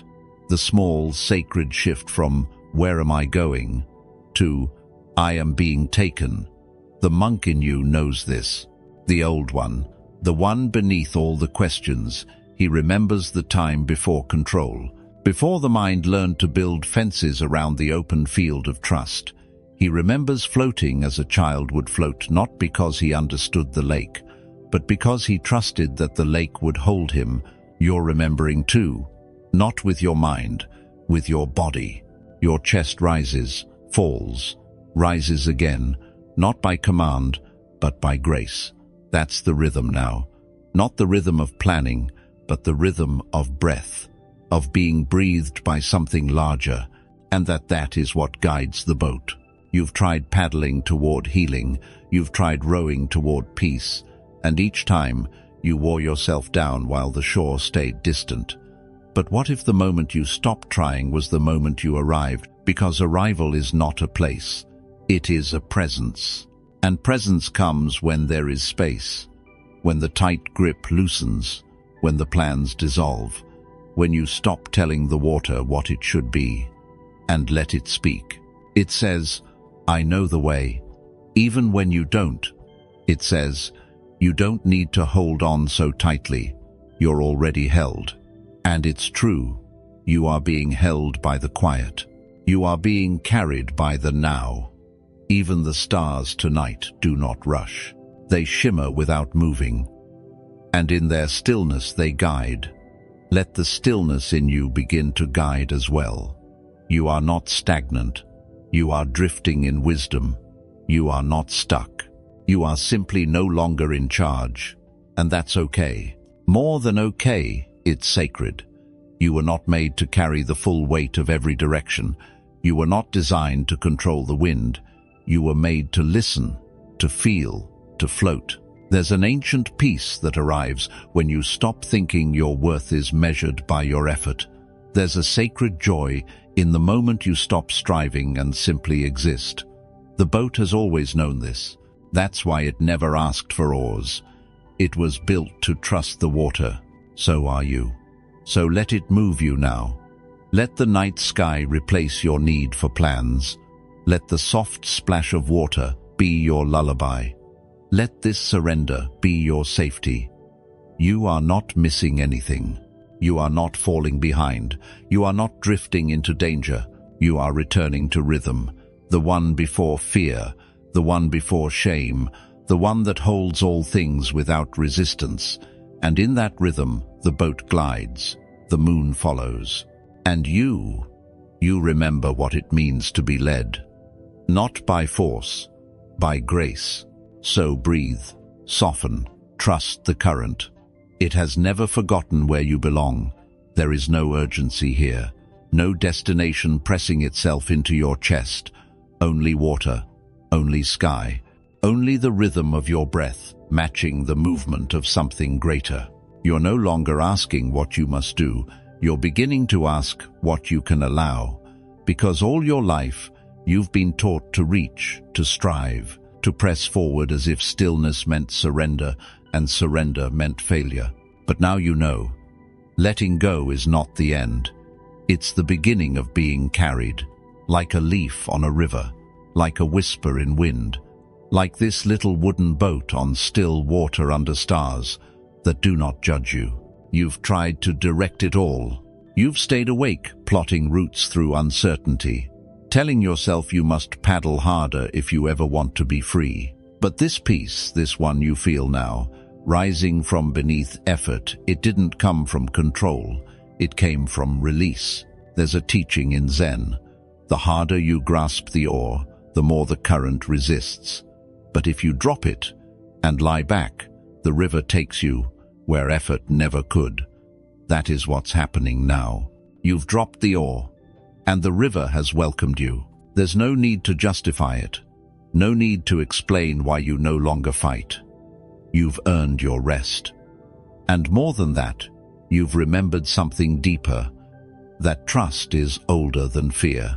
That you were floating before you knew what fear was, before you knew what striving meant, before anyone taught you to be afraid of the drift. And in that original state, you were already safe. Not because nothing could touch you, but because you trusted that whatever touched you would pass through without destroying you. Just like this boat, untouched by panic, marked by time, still afloat. That's who you are now. The one who floats not out of helplessness, but out of faith. The one who says, I don't need to force this. I don't need to reach the shore tonight. The water has always known where I belong. You can close your eyes now. There is nothing behind you that requires attention. There is nothing ahead that needs planning. Only this gentle drifting toward the unknown that no longer frightens you. Because now, you are not rowing through life, you are being held by it, carried, cradled, rocked to sleep by an intelligence you do not have to understand to receive. The boat needs no language. The water needs no promise. The stars require no progress. Everything here just is. And in that isness, you too can let go of becoming and simply be, not better, not healed, not more spiritual, just soft and open. And here, this is the final lesson. You don't need to paddle to arrive, because arriving was never about getting somewhere. It was about remembering you are already in the arms of what you were seeking. You are not drifting away, you are drifting home. So rest, not as someone who gave up, but as someone who finally trusted enough to stop steering. Let the boat carry your breath. Let the night carry your fears. Let the stillness beneath it all remind you that you were never lost, only learning how to float. It begins quietly. A bowl, a hand, a stream of warm tea. Nothing urgent, nothing wrong. The steam rises in soft spirals, and the bowl receives what it can, but the hand keeps pouring, and the bowl is already full. The tea rises to the brim, quivers, holds its breath and spills. First a drop, then a trickle, then a quiet flood over the edge, across the rim, down the sides, onto the wooden tray below. It makes no sound of protest, no cracking, no resistance. It just lets go. You've held a bowl like this, haven't you? Not in your hand, in your spirit. The invisible vessel you carry each day. It fills with what you allow. And what you don't, it holds the weight you say yes to. And the weight you never meant to carry. You've filled it with worry, with responsibility, with apologies unspoken and questions unanswered. with the quiet ache of being everything for everyone, and you've done it well, so well that no one noticed you were full. Even you forgot to notice, until the overflow, until the sudden flood of a tear you couldn't name, a sigh that escaped without warning, a silence that felt heavier than noise. That was your bowl saying, enough, not as a punishment, as a mercy. Because to overflow is not to fail, it is to reveal what can no longer be held, and what is revealed can be released. There is a story of a student who came to a Zen master, full of questions, full of knowledge, full of eagerness to understand. He spoke rapidly, offering all he knew, his voice spilling into the room. The master smiled and poured tea. The student continued to speak. The tea rose in the cup. Still, he spoke. Still, the master poured. The tea overflowed. The student gasped, "Stop! It's full!" And the master replied, "So is your mind. Until you empty, I cannot fill you. You are not here to be emptied by force. You are here to be emptied by stillness, by silence, by this moment where nothing more must be held. You can set the bowl down now. Let it spill, let it stain, let it soften the wood beneath your worry. You do not have to hold what no longer fits. You do not have to manage what wants to be released. Let your breath be the tray now. Let it catch what spills, the thought you couldn't finish, the task you couldn't complete, the sorrow that never had a name. All of it welcome. There is no shame in overflowing. Only space, only truth, only the gentle, sacred moment when you realize you are allowed to stop holding. Let this be that moment. The bowl is not broken. You are not broken. You are simply full. And that fullness is ready to shift into surrender. Let it. Let the tea spill. Let the edges blur. Let the stories melt into warmth and silence. There is nothing wrong with the bowl. Only a deep, ancient wisdom in knowing when to release. The bowl never tried to resist. It never fought to hold more. It simply let the tea fall into the silence waiting below. And you are learning to do the same. For so long, you've tried to carry it all. Your emotions, your mistakes, your unspoken hopes. You thought rest meant holding it better. You thought peace was earned by managing it all without cracking. But rest doesn't come from strength. It comes from softening, from the sacred pause between one drop and the next. From the moment you stop adding and begin to let go, you weren't wrong to hold so much.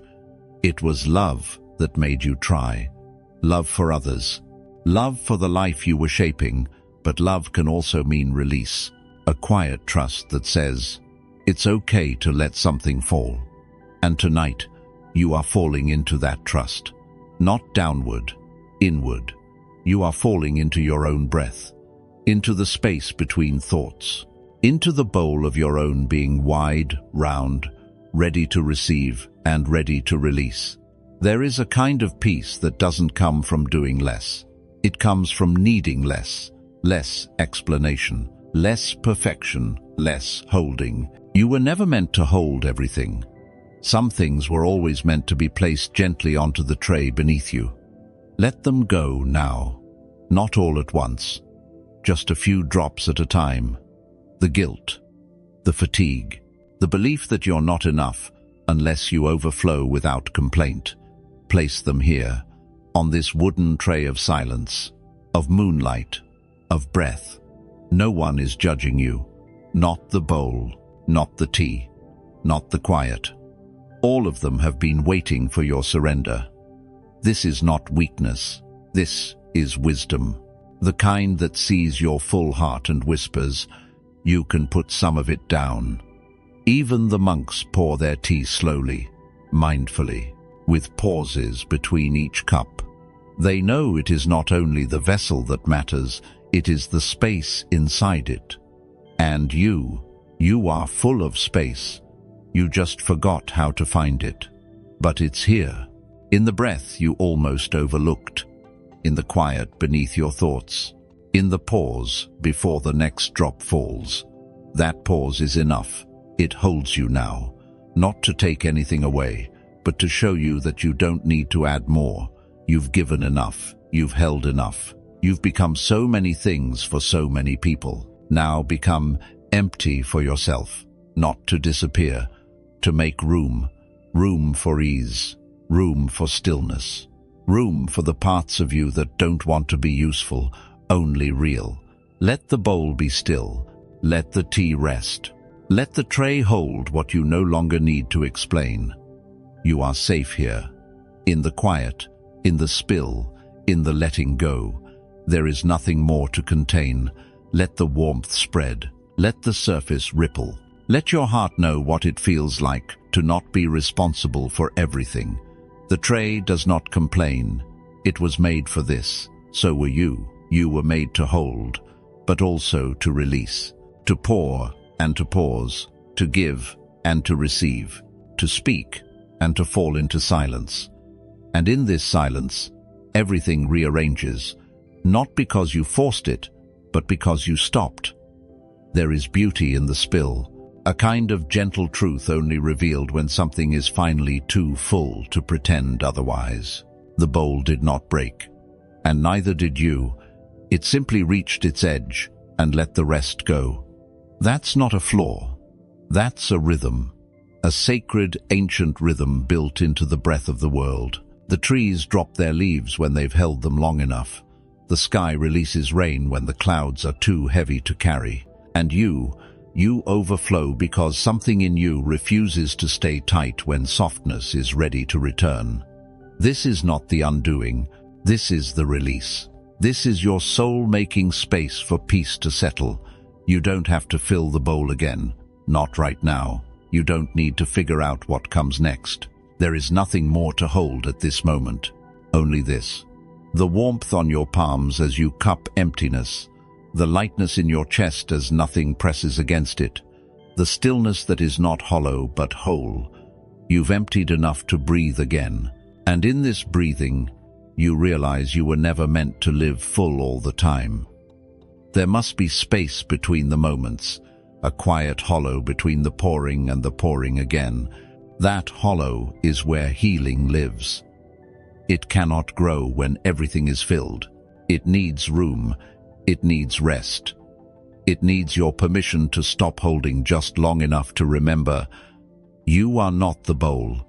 You are the being who chooses what to carry and when to let go. Let go now of the invisible burdens, the quiet expectations, the pressure to be strong without showing strain. Let them flow over the edge. Let them soak the wood of your inner altar. There is no mess here, only meaning. There is no failure, only fullness turning into freedom. The Zen monks say, only an empty bowl can be filled, but they also say, only a bowl that knows how to spill can remain soft. You are soft now, not fragile fluid, not broken blessed. The part of you that once clenched is loosening. The part of you that believed letting go was losing is learning that letting go is living.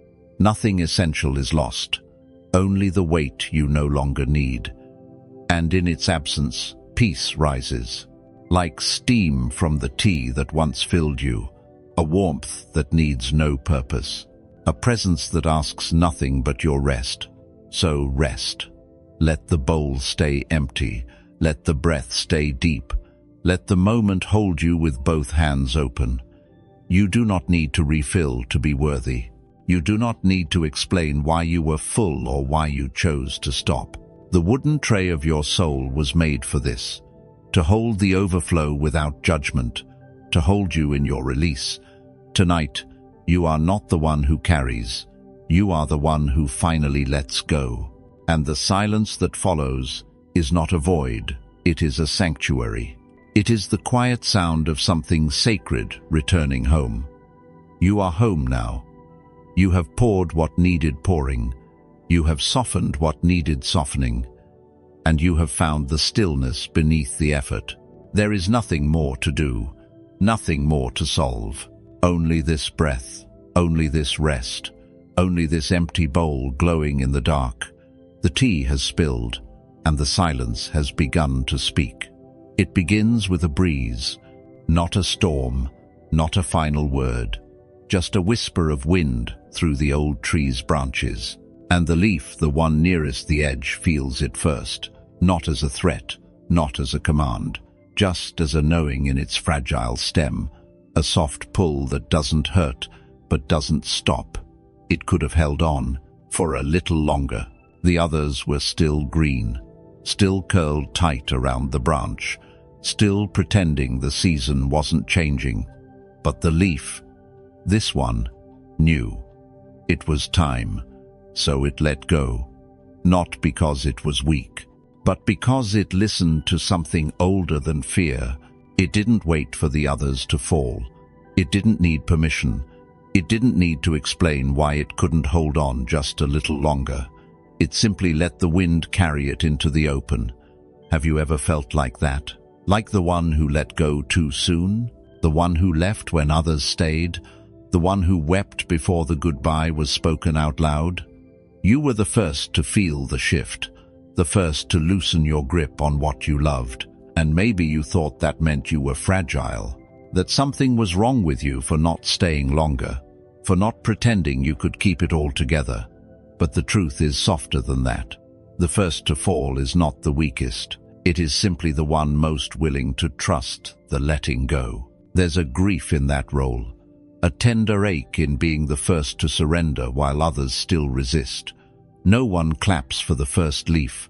No one notices when it drifts down alone. But the earth does. The soil knows. The wind honors it with open arms. And the tree does not judge. It knows that all its leaves will fall in time, but it bows just slightly for the one that let go first. Maybe tonight you are that leaf. Maybe something in you is loosening while others around you still cling. Maybe you're grieving something no one else sees as lost. Maybe you're releasing what they still call beautiful. And maybe that's why it hurts, because you're not only saying goodbye to what was, but doing it without company. There is a quiet nobility in being the first to surrender. It means you are listening. It means you are in rhythm with truth before it becomes obvious. You feel the season shift in your bones, in your breath, in the part of you that no longer wants to pretend. And though no one says it, that is sacred, let yourself fall now, not into despair, into surrender, into the wide sky that has always been waiting to hold what you no longer need to carry. There is grief here, yes, but it is not punishment. It is passage. It is the soul's way of clearing space for what cannot arrive until you let go. You are not broken for loosening your grip. You are not less for feeling the end before it announces itself. You are simply ready, even if it hurts, even if you wish you weren't. The leaf doesn't know where it's going. It just knows it can't stay where it's been, so it drifts. Not fast, not far, but free. Let yourself drift, just for tonight. Let your sorrow be a soft wind. Let your breath be the sky. Let your body be the branch that no longer resists the release. And if you feel alone, you are not. You are with the first leaf, the sacred one, the brave one, the one who lets go not to fall, but to return. Letting go is not a failure. It is a kind of listening, a listening so deep, it hears the ending before the silence arrives. You've heard it too, haven't you? A soft whisper in your body, in the space between thoughts saying it's time. Time to release what you once held with both hands.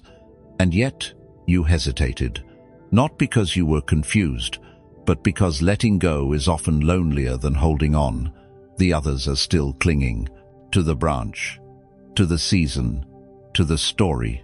They still call it beautiful, and part of you still sees it too, but not in the same way. You no longer want to belong to something just because you once did. You no longer want to stay out of habit, and so, like the leaf, you loosen your grip not out of weakness, but out of truth. There's a grief in that, a gentle grief. The kind that doesn't cry out, it just sits beside you like a quiet companion. You may not be able to name it. It may not look like loss to anyone else, but to your heart, it is the end of something sacred, and your heart deserves to grieve it, even if no one claps, even if no one says, "You're doing the right thing," because they don't see what you see. They don't feel the breeze calling your name before the others hear it. You do, and you've chosen to listen. You are not ahead, you are not behind. You are simply aligned with a deeper rhythm, the rhythm of change, the rhythm of honesty, the rhythm of rest. Sometimes letting go isn't about what you're leaving, it's about what you're returning to. Yourself, your quiet, your breath, your enoughness, without the old roles, the old patterns, the old leaves you've outgrown. You are not discarding your life.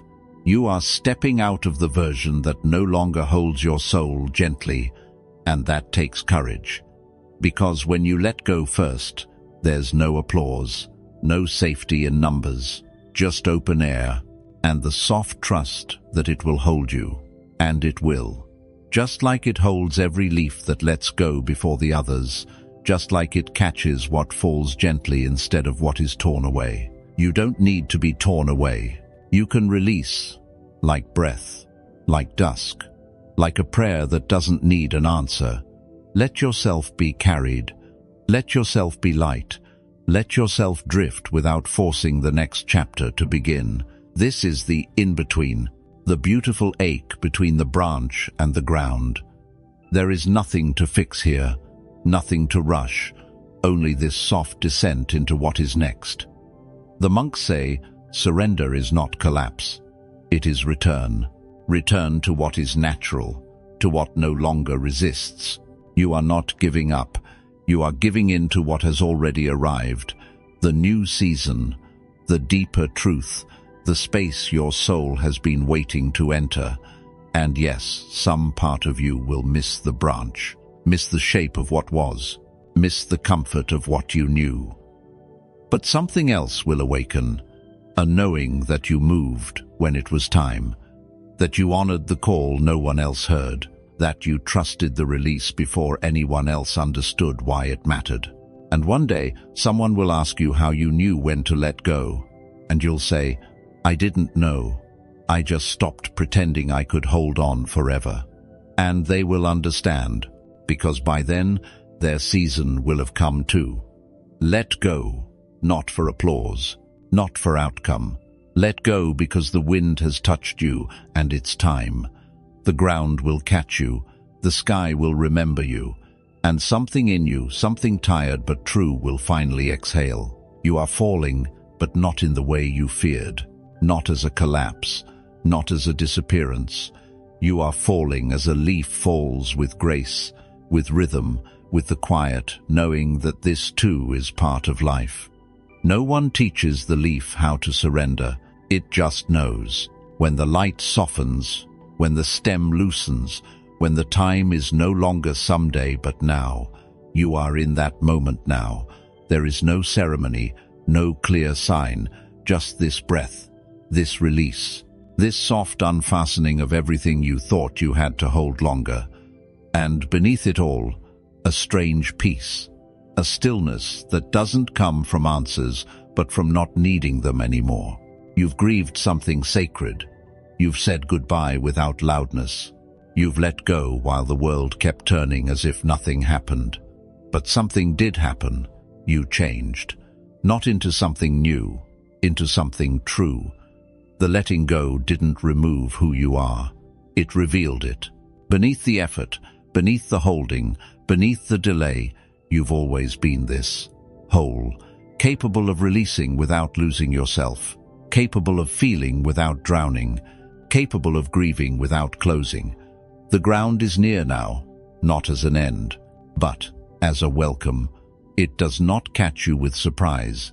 It opens like a soft blanket unfolding beneath the sky. This is not where it stops. This is where something rests, so something new can begin. Even leaves become part of what comes next. Even your letting go feeds what will grow later. It all belongs. So breathe. Settle into the air around you. Let the stories of not enough, of too soon, of why me fall away with the branch. They were never yours to carry forever. You did enough. You stayed as long as your heart could stay. You loved as long as it was safe to love. You held on until holding on would have cost you yourself. And so you let go, before anyone else. Before it made sense. Before it was celebrated. And that was holy. Let yourself land softly now. Let the wind do the last of the work. Let your body become light as it drifts into trust. You're not falling alone. You're falling with a million quiet things that have always let go before the world was ready, and they always found the earth. So will you. You are not less for being first. You are not weak for being the one who felt it was time. You are brave in a way the world rarely honors. Brave enough to let life change shape without needing to hold it still. And the tree, the one you let go of, will remember, not with bitterness, with gratitude. Because your surrender was the beginning of the season turning, someone has to go first. And tonight, that someone is you. Let the sky carry your ache. Let the ground receive your truth. Let your soul be washed in the silence that comes after the gripping ends. And if grief visits again, let it come. Grief is not proof you made the wrong choice. Grief is the echo of having loved something so deeply you had to let it go gently. It will pass through you like the wind passed through the tree. And you will keep drifting into something new, something freer, something softer, something earned not by force, but by faith. You let go. You were the first. There was a storm that night. Not the kind that asks to be noticed, but the kind that demands it. The wind clawed at the shutters. Thunder rolled over the temple roof like the footsteps of forgotten gods. Rain hammered the stone courtyard as if trying to wake the dead. And inside, beneath a thin blanket and beside a flickering candle, a monk slept, not restlessly, not curled in resistance, but still, as if the storm belonged to another world entirely. The candle danced, but it did not go out. Its flame leaned, trembled, bowed, but never disappeared. And the monk, wrapped in silence, did not stir. Others did. In the nearby quarters, some turned over with anxious breath. Some pressed their palms against wooden floors, searching for steadiness in the quake of wind. Some whispered prayers as thunder cracked like sky splitting open. But the monkey slept, because peace is not the absence of storm. It is the absence of resistance to what cannot be controlled. Have you known such a night, when everything around you was loud, sharp, unpredictable, and inside a small part of you stayed soft, quiet? Maybe you didn't sleep, but something in you refused to panic, even as the world tried to give you reasons. That was your candle. That was your monk, the part of you that remembers. Storms pass. But silence remains. It is not born of avoidance. It is born of presence so deep that nothing on the surface can shake it. You've spent so long trying to silence the storm, haven't you? Trying to calm the weather instead of resting in the room within. But you were never meant to control the sky. You were meant to discover the still place inside where even thunder is allowed to arrive and leave without tearing you open. The monk did not resist the storm. He simply did not rise to meet it. His body knew that some winds must blow themselves out, that some noises are just noise, and that a mind trained in stillness can sleep while the world howls. It is not a gift. It is a practice, one that begins not with answers, but with surrender. Can you let tonight be what it already is? Can you let the wind be wind? Let the noise be background. Let the flame within you bow but never break. You don't need to hold the walls in place. They were never yours to hold. You don't need to fix the sky. It does not need fixing. You are here, in the center of your own breath. The thunder can be outside, but you can stay within. Let it crash. Let it pour. Let the world unfold its weather. You are not made of panic. You are not made of lightning. You are made of candlelight and quiet choices. And tonight, that is enough. Rest like the monk, not in defiance, but in devotion to the stillness beneath all things. The storm will not last, but what you find within it can stay. Let the winds call your name. Let the shadows move. Let the sky release its loud forgetting. You remember silence. You remember peace. You remember how to sleep, even when the world forgets how. Somewhere in the early hours, the wind grew tired of shouting. The thunder no longer needed to prove itself, and the rain softened, as if ashamed of how hard it had tried to be heard. But the monk slept through it all. Not because he was numb, not because he was distant, because he had found a deeper rhythm.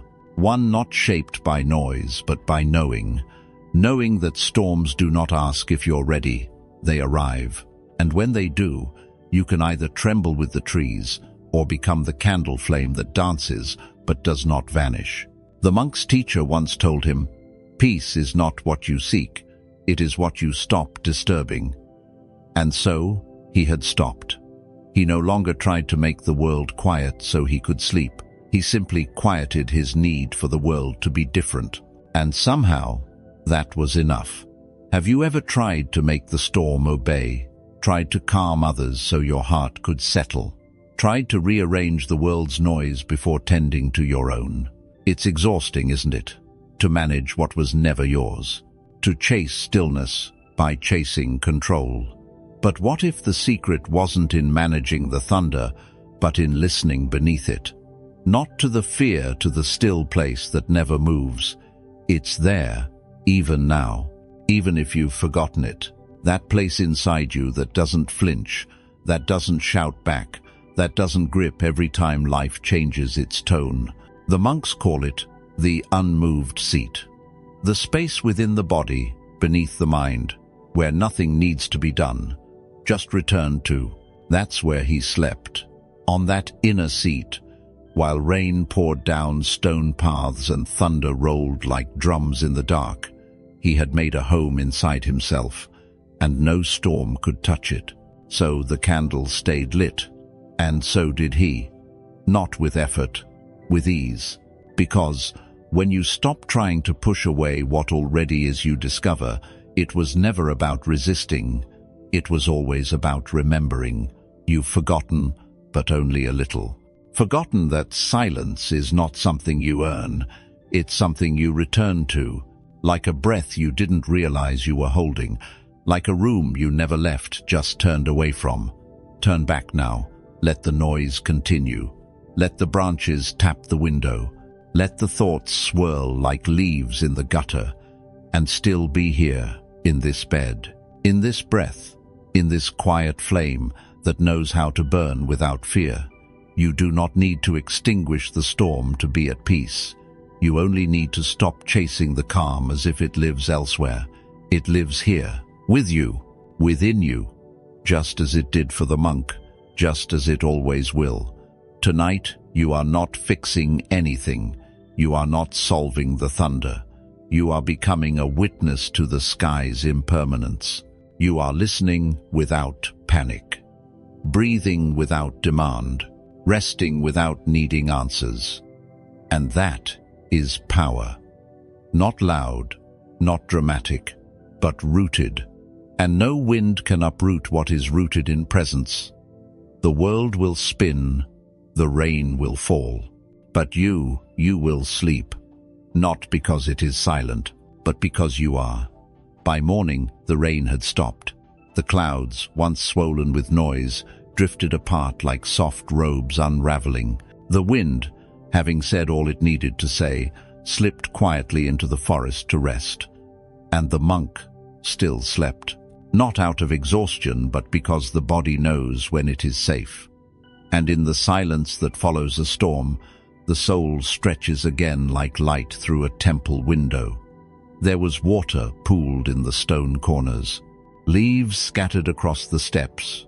The smell of damp wood and earth filled the air, but the candle beside the monk was still burning, low, gentle, alive, just as you are. Alive not because nothing disturbed you, but because you didn't let it define you. Somewhere inside, you remembered. You remembered that storms can only touch what is outside. But the stillness inside you is not weather. It does not depend on forecast or permission or silence in the room. It only depends on your willingness to come back to it, like the monk, every night, no matter what the sky decides. He does not ask the clouds to wait for his sleep. He does not beg the wind to leave him alone. He simply returns to the unmoved seat, to the breath that holds no story, to the part of him that neither flinches nor flees. You have that place too. Even if you've forgotten it for days, for years, for lifetimes, it does not close. It does not scold. It does not scold. It simply waits, like a cushion, like a flame, like the eye in the center of the storm. So let yourself rest now, not because the world is quiet, but because you are. Let your mind drift like mist on the courtyard stones. Let your chest rise like the dawn after the storm. Let go of the need to brace for what might come. Nothing is coming right now. Only breath, only sleep, only this deep, unshaken beingness. The monks say, one who knows the sound of rain can sleep through thunder. You know that sound now. You have listened to what others run from. You have breathed in the dark without needing light. You have stayed still while noise tried to convince you to move. That is not resistance. That is wisdom. The kind that does not panic when the sky cracks. The kind that does not chase peace but becomes it. Tonight, you are that wisdom. You are that monk. That candle. That small flame that stayed lit because it was never trying to shine, only to be. So be now. Let the warmth wrap you. Let your thoughts drift away. Let your limbs grow heavy like temple bells that no longer need to ring. And if another storm comes, as it will let it come, you now know where stillness lives. Not outside, but within. The monk slept because he knew what could be shaken was not him. And you are learning that too. So close your eyes. Let the world turn. Let the last raindrops fall. The storm is no longer yours to hold. It never was. There was a fire once, not in a hearth, not in a forest, but beneath a blanket of snow. It burned low, quietly, without smoke, without hunger. Not a blaze meant to consume, but a glow meant to warm. Embers curled beneath the frost, soft orange light breathing patiently under the white hush of winter. It should have gone out. By logic, by weather, by the heavy weight of cold silence pressing down, but it didn't, because not all fire exists to destroy. Some fire stays just to keep the soul from forgetting its warmth. You carry that kind of fire. Even now, even here where you feel tired, quiet, unsure, there is a part of you still glowing, still warm, still untouched by everything that's tried to smother it, not with flames, with patience, not with fury, with presence. We often mistake fire for violence, for something that must rage, consume, command attention. But in the heart of the most sacred places, the temples, the monasteries, the simple mountain huts, fire is not for burning. It is for living, to sit beside, to breathe with, to remember. You don't need to blaze to be real. Just like the monk who once lived in the hills of Kyushu, alone but not lonely. Each morning, he would tend the small fire in his clay stove. One spark at dawn, and the whole day carried warmth. He never rushed it. He never demanded flames. He let it build slowly, feed on twigs, accept the cold, without apology. And each night, he would bury the embers beneath soft ash to protect them from wind. They would sleep, and they would survive. even under snow, even through silence, even when no one was watching. That monk once said, "The strong flame burns bright, but the sacred flame burns long." And now, so do you. You may feel like you've gone cold, that you've lost your fire. But not all fire screams. Some fire hums. It doesn't rush. It doesn't chase. It simply stays through the dark until the next morning finds it. Have you forgotten how strong your warmth is? Not the loud strength, the deep one, the one that sits in your chest like quiet embers, refusing to go out, no matter how many nights try to bury you. There is a holiness in that kind of heat, not fierce, but faithful, the kind of warmth that holds your grief without flinching, that wraps around sorrow without judgment, that stays when everything else leaves. You have that fire, not because you fought to keep it, but because you allowed it to become still. That's how it survives, not by rising louder, by resting deeper. So let yourself rest tonight, not in shame for not blazing, in awe that you are still glowing under it all. You do not need to be bright to be real. You do not need to rise to be enough. You only need to stop believing that quiet warmth is weakness. The embers under snow have never been weak. They've only been waiting for you to notice them. Not all fire burns to be seen. Some live just to keep one room warm, one soul breathing, one night safe. It doesn't flare, doesn't shout, doesn't consume, and yet it matters more than any flame that tries to impress the dark. The monk knew this, and perhaps some part of you does too. There have been moments, small, forgettable to others, when you chose not to break. Moments when you sat with the ache, with the weight of memory, with the echo of old storms, and you didn't reach for noise. You breathed, you stayed, you softened, and the fire inside you, quiet as it was, held its ground. That's the kind of power the world forgets to honor, the power of not reacting, the power of stillness that cannot be provoked. Not because it's numb, but because it knows its own depth. The fire beneath snow is not confused. It knows the season. It knows it cannot melt winter by shouting, so it simply endures. And in that endurance, it warms something deeper, something the snow cannot reach. Tonight, you are allowed to be that kind of fire. Not the fire of ambition, urgency, or trying to prove anything. The fire of presence, of care, of survival, without spectacle. There is warmth in your voice, even when it cracks. There is heat in your chest, even when you feel hollow. You are not cold, you are just quiet. And quiet is not empty. It is full of everything that never left you. When the monk buried the embers, he whispered a chant over them, not to preserve the fire, but to honor it, to bow to what does not give up when no one is watching. Tonight, let's do the same. Bow to the warmth in you that doesn't need applause. Bow to the part of you that stays soft in a world that demands sharpness. Bow to the flicker you've kept alive through every cold season of the soul. This is not the fire that scorches, it is the fire that forgives. It forgives the years you thought you had to blaze to be worthy. It forgives the times you forgot your light was already enough. It even forgives the snow, the coldness you've received from others, from life, from your own mind, because true warmth does not punish. It does not choose who is deserving. It simply warms whatever comes close enough to feel it. And you are close now. So let it reach you. Let your shoulders drop. Let your breathing slow. Let your stories cool like ashes in a quiet stove. You do not have to rekindle anything tonight. The warmth is already here, not a future flame, a present one. You've carried it all this time, in the way you kept going when no one noticed, in the way you loved, even when it hurt, in the way you stayed kind, even when you could have turned to smoke. You have never burned what mattered most. And that is a kind of mastery the world rarely names. Let yourself feel that now.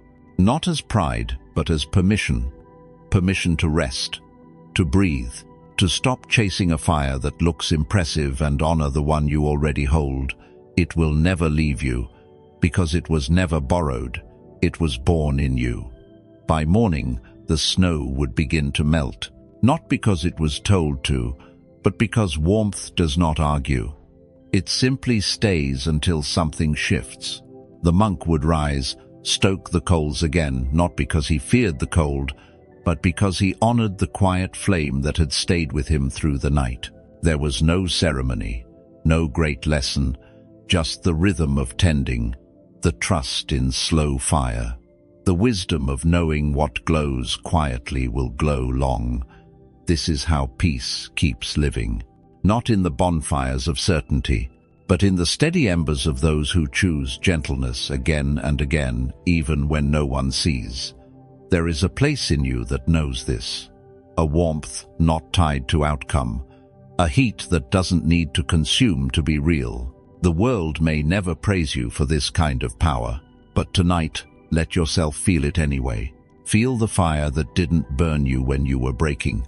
Feel the glow that wrapped around your grief without trying to fix it. Feel the steadiness that rose in your chest when everything else fell away. That was not weakness. That was you remembering what cannot be taken. It lives here still, in this quiet moment, in the hush between thoughts, in the soft warmth behind your ribs. No one taught you how to hold it, but you did. Not with control, with care, not with noise, with breath. Like the monk, you placed your trust in something slow, something sacred, something that warms without destroying. Let the rest fall away now. The urgency, the self-doubt, the frozen places that told you you were too much, or not enough, or never quite right. Let it melt. Let it drip away like icicles giving in to spring. You do not need to prove your light. You are already a fire that doesn't burn, already a warmth that softens instead of scorches, already the ember beneath snow, quiet, steadfast, unmistakably alive. And when you forget this again, as we all do, you won't need to search. Just sit, breathe, feel the slow rise of something inside you that has never left. Let that be enough. Let it be more than enough. Let it be your reason to sleep. No one is asking you to be more tonight. No one is measuring your glow. There is nothing left to do but rest in the warmth you've already become. So close your eyes, like snow settling on quiet earth. Let the last thoughts flicker like sparks disappearing into ash. And trust even now you are held by something real. The fire did not go out. It never needed to. It was a quiet beach. Nothing special, just sand and sky, and the endless hush of water folding into itself. And yet on that morning, a monk knelt by the shoreline and wrote a name in the sand. Not his name, not yours, just a name. Any name. One given, one carried, one remembered. And then he sat back, watching. The wind was gentle at first, a soft breeze like breath from a sleeping world. It touched the edge of the letters but didn't claim them. Not yet. The monk waited. The tide, too, had its rhythm. Patient, unbothered, it crept closer, a little with each return, never rushed. And still he waited. He knew something most forget, that names are written on soft things, that identities, however loudly declared, exist like footprints, real, felt, but not permanent. Eventually, the wind rose. One gust, then another, and just like that, the name blurred, not erased in violence, but scattered like ash returning to sky. The monk bowed his head, not in grief, in reverence, because even what disappears was sacred once. You've carried names too, some whispered, some shouted, some stitched onto your back by others' hands. You were called too much, too quiet, too soft, too slow, too difficult, too different. You were called what you never were. And sometimes you believed them, because names, when repeated enough, start to feel like mirrors. But they are not mirrors. They are only sand, soft impressions left by others' footprints, by fleeting moments, by passing winds. You are not what others have called you. You are not even what you've called yourself on your worst days. You are the space beneath the name, the silence before the label, the wind that carries all things away and yet remains. Have you ever sat by the shore of your own self and let a name be blown away, not with anger, with love? Have you ever watched your reflection crumble not because it was broken, but because you were finally free enough to let it dissolve? There's a kind of peace that comes not from gaining titles, but from losing them. Not from being known, but from knowing that nothing others say can touch what you truly are. The monk taught this without a single word. He let the wind speak, he let the sea remind, and he left without rewriting the name. Because what is true does not need engraving. It does not need to be remembered by force. It simply is, and it waits beneath every name you've ever worn. There is a you not tied to description. A you untouched by reputation. A you that doesn't fear being forgotten because it was never trying to be held in anyone's mouth to begin with. Tonight, can you let yourself drift from the names? Not just the ones you were given, but the ones you chase. The name of success, the name of healing, the name of better, the name of worthy, all just sand. Let them sit by the shore. Let the breeze have its way. You do not lose yourself when the names vanish. You find what was never named. The breath before the word, the being before the story, the presence that needs no label to belong. And now, you rest. Some names cling long after they've been spoken. Even when they no longer fit, they echo inside your thoughts, beneath your breath, woven into the pauses where silence used to live. The mind is soft sand, too. It holds impressions. It tries to keep form long after the tide has asked it to let go. You may not know you're still carrying a name until you feel its weight in the quiet. The weight of needing to be understood. The weight of proving you are good. You are enough. You are real. But who are you without needing to be known? Who are you without the sentence others began and asked you to finish? There is a place in you not made of identity, but of presence. A place not shaped by what they called you, but by how you loved when no one was watching. Not defined by applause, but by the kindness you kept offering long after it went unnoticed. The wind doesn't carry only your name. It carries every small act of grace you've ever lived. The silent forgiveness, the quiet understanding, the patience you gave when your own name was being misunderstood. This is what remains when names fade. Not the title, not the praise. The stillness you chose when you could have chosen noise. So let the old names go. The ones that wrapped around you like wet cloth, heavy with stories that were never truly yours. Let them lift. Let them unravel. You are not disappearing. You are returning. Returning to the part of you that existed before anyone said your name out loud. The part of you that belongs to nothing and still belongs to everything, like wind, like sky, like light, moving across water with no need to be remembered. The monk once said, "Only what is empty can be carried by the wind."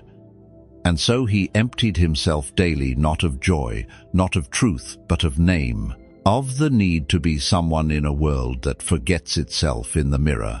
And as he walked away from the name in the sand, he smiled, not because he didn't care, but because he finally saw how free he was when nothing needed to stay. You can smile too, even as the wind pulls the letters apart, even as the tide washes away the edges you tried so hard to hold. Smile, because the truth of you is not going anywhere. It does not sit in ink. It does not live in memory. It breathes in the now, unshaped, unwritten, unheld by definition. And that is more than enough. Let yourself be that wind tonight. Let yourself move without needing to hold anything still. You don't have to fight to be real, you already are. By morning, the name in the sand was gone. No trace, no echo, only smooth shoreline and the hush of wind whistling through emptiness. But the monk he remembered, not the name itself, but the feeling of release, the quiet joy that nothing needed to last to have mattered. And that is what stays, isn't it? Not the words others gave you, not the roles you played, not the labels that grew heavy with expectation. What stays is the softness that came when you let go. What stays is how your spirit feels when no one is looking, when no one is naming, when nothing needs to be proven. That is the you beneath every name. The wind didn't carry your name to forget you, it carried it to free you. And tonight, you are allowed to be free. Free from memory, free from performance, free from the need to be anything for anyone. There's nothing to live up to now. No name to defend, no title to wear. Just this warm breath, this slow beating heart, this sacred stillness that cannot be named because it is too whole to be split by language. You are more than the version of you that others imagined, more than the image they held up to the light and called real. And now you don't need to chase what you never asked to wear. You don't need to rewrite what was never true. You only need to remember how it feels to be nameless and still whole, like the wind, like the sea, like the sand once the name is gone. Rest in that. Rest in the space that was always here, even beneath the noise, even behind the mask, even when the world only saw your outline. You were always more. You still are. Tonight, you don't need to explain yourself to the stars. You don't need to ask the wind to know your name. Just breathe. Let your body grow soft again. Let your thoughts drift past like clouds no longer trying to rain. Let the weight of old identities slip quietly off your shoulders. You are not lost. You are not erased. You are returning to the silence that was never confused about who you are. A name once written in sand, a wind that carried it away, a soul that never needed a label to be sacred. You are here, and you are enough. There was a bridge once old, wooden, damp with moss and morning mist. It stretched across a quiet stream deep in the forest, where no path was marked and no sign was nailed to the trees. No one told you to find it. But one day, you did, and you stood before it, not crossing, not turning back, just standing. It made no sound. It didn't creak, didn't sway, didn't urge. It waited. That was its gift. Not beauty, not strength, not grandeur, but patience. There was something in its stillness that felt like kindness, as if it knew you weren't ready, as if it didn't mind. You carry so much. Memories not yet named, griefs still curled in your chest like sleeping birds. And still the bridge waited. It did not measure your pace. It did not whisper, "When will you heal?" It simply held its shape, for you, for whenever. So few things in life wait like that. People ask. Time, urges. Even your own thoughts press forward like wind on a fragile door. But healing, true healing, moves slower than breath, and never asks you to hurry. It doesn't knock, it doesn't chase. It lays itself down like a path through the fog, and trusts that someday, when you are ready, your foot will find it. The bridge was covered in green, moss growing over old wood, stone edges softened by rain and time. Even decay was gentle here. There was no shame in how long it had waited. In fact, its quiet aging made it holy. Isn't that what you've longed for? A space where nothing pushes, where nothing says, "You should have come sooner." This is that space, this bridge, this moment, this breath. You do not have to cross. You don't even have to decide. You can just sit at the edge. Let your feet dangle above the still water. Let the fog curl around your ankles like blessing. You've been through so much just to arrive here, and even if you rest for the rest of your life on this side, the bridge will not mind. It was never built to rush you, it was built to witness, and it has done so beautifully. Some days you may step forward, 1 foot, then back again. That too is sacred. There are no rules here, no finish lines, only weathered wood and quiet breath, and the soft possibility of someday. Let your heart slow, let your body soften. You are not behind, you are not failing, you are not late. The bridge is still here, it always will be. You once believed that healing had a schedule, a pace to keep, a timeline to obey. But the bridge taught you otherwise. It didn't sigh when you turned away. It didn't ache when your footsteps paused. It didn't disappear when the years grew heavy. It remained silent, softened, steady. Healing too is like this, not a sprint, not a command, but a presence that waits until your breath is ready to meet it. And even then, there is no rush. When the monk who lived beyond that stream built the bridge, he didn't expect anyone to cross. He carved it with slow hands, with reverence, with the quiet hope that someone, someday, might need a place to pause. He knew that some crossings are not made in a moment, that some hearts need stillness before steps, so he built it strong but soft. He let moss take root, he let silence settle into the planks. He made it a sanctuary. And now you've found it. Maybe not to cross, but to rest. To be met by something that doesn't ask for change, that doesn't ask for anything at all. There is a kind of love in that. A love that doesn't rescue, but remains. A love not in the shape of answers, but of presence. The kind of love you were always worthy of, even when you felt too slow, too unsure, too broken to begin. This bridge holds the part of you that was never broken, the part that kept breathing even when you forgot why it mattered, the part that felt the wind shift and still stayed. That is no small thing. That is everything. You have not failed to heal. You have honored your own rhythm, and that rhythm is enough. Let the morning fog rise. Let the water shimmer. Let the moss sigh beneath your feet. There is no urgency here, no demand. Only the soft reminder that healing waits because it loves you, not because you earned it. And if, one day, you choose to cross, the bridge will still be here, strong, patient, ready. But even if you don't, it has already done its work. It gave you a place to rest, and that is more than enough.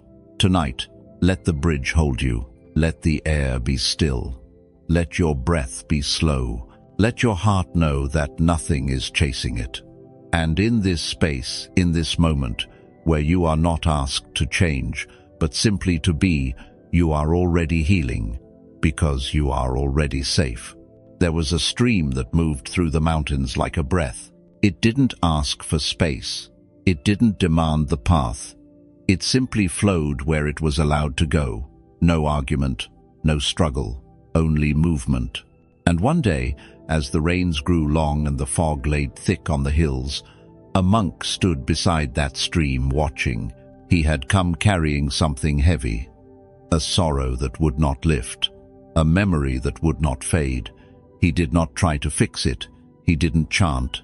He didn't pray. He simply stood and watched the water meet the stone. It was a great stone round, unmoved, rooted in the belly of the earth. The stream could not go through it, but it didn't try. It curved, effortless, undisturbed. It didn't call the stone cruel. It didn't call itself weak. It just moved around. And the monk whispered, "This is how." Not in resistance, not in force, but in surrender that is not defeat, in yielding that is not collapse. Water does not say, "This should not be here." It does not scold the stone. It does not break itself against what will not move. It adapts, not because it is less, but because it is more. It is the shape of freedom. And so are you. You've met many stones, some too heavy to name, some planted by others, some placed there by your own weary hands, and still you moved. Maybe not in a straight line, maybe not with ease, but you flowed, you curved, you lived. Even when they called you soft, you remained. Even when the world hardened, you stayed fluid, and that is power. Not the kind that shouts, the kind that returns. The kind that finds another way without needing to be seen. Can you feel that in you now? The movement beneath your stillness, the current under your calm. You are not stuck, you are only pausing, like a stream gathering breath before it curves again. There is no shame in the stone, and there is no shame in you.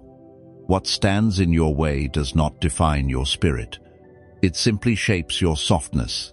Let yourself be water tonight, not empty, not passive, alive, yielding, unbroken. Let the memory come and pass. Let the thought arrive and dissolve. Let the ache surface and soften. You do not need to fight your way through. You are allowed to move gently around. The monk stood there until the mist rose and the stone disappeared beneath the hush of light. He bowed not to the obstacle, but to the wisdom of how the stream had never once stopped moving, and neither have you. Not truly, not finally. You are still here, still flowing, and now you rest.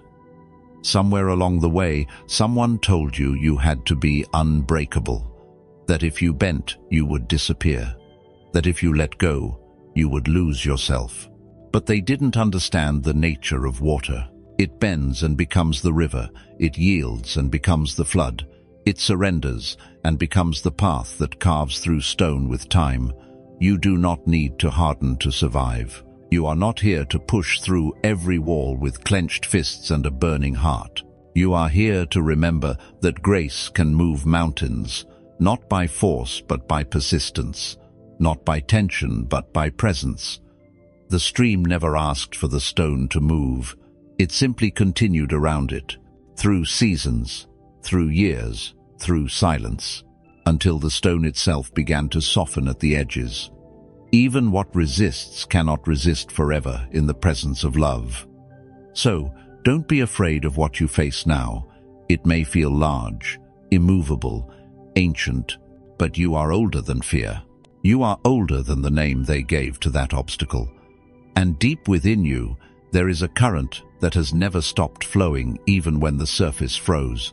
Tonight, you are not asked to move mountains, only to remember you are water.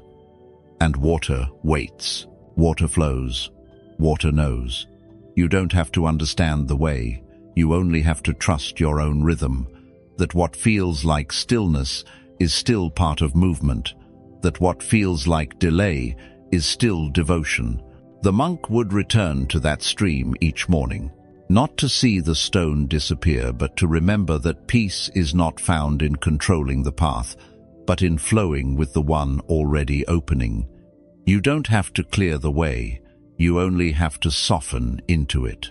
The stone is not your failure, it is your shaping, and one day it too will shine smooth from your quiet passing.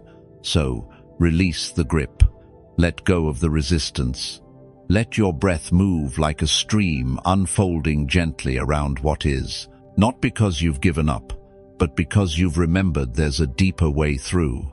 And in that remembering, there is peace. Tonight, you flow without effort. You move without pushing. You live without forcing. You are the stream. You are the curve. You are the wisdom that finds its way in silence. And now, you rest. There was once a monk who walked deep into the forest and never came back with a name. He had not vanished. He had not died. He simply forgot, not in a moment, but in the slow way that a river forgets the mountain it once poured from. He had lived in the monastery for many years, swept its stone floors, tended its lanterns, chanted with the others before dawn. They had called him brother. They had called him by a name given at ordination, a name of meaning, of lineage, of honor. But the deeper he went into the silence of the woods, the softer that name became. First a whisper, then an echo, then nothing at all. He did not mourn it. One morning, he folded his robes by the edge of a stream and watched the water move without asking who it was. And something in him understood. That presence does not need a story, that the sky does not carry a surname, that the wind is not less itself for having no history. He sat there for days, eating only when hunger came, sleeping only when sleep arrived. No schedule, no mirror, no one calling his name from across the courtyard. And for the first time he felt whole, not because he knew who he was, but because he had stopped trying to be anything. You too have carried names. Some you were born into, some you built to survive, some placed on you like cloaks, like chains.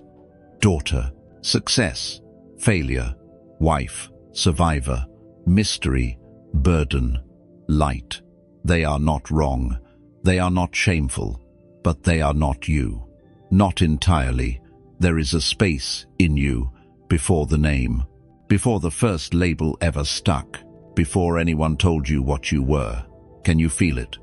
The part that breathes without introduction, the part that rests without needing to be explained.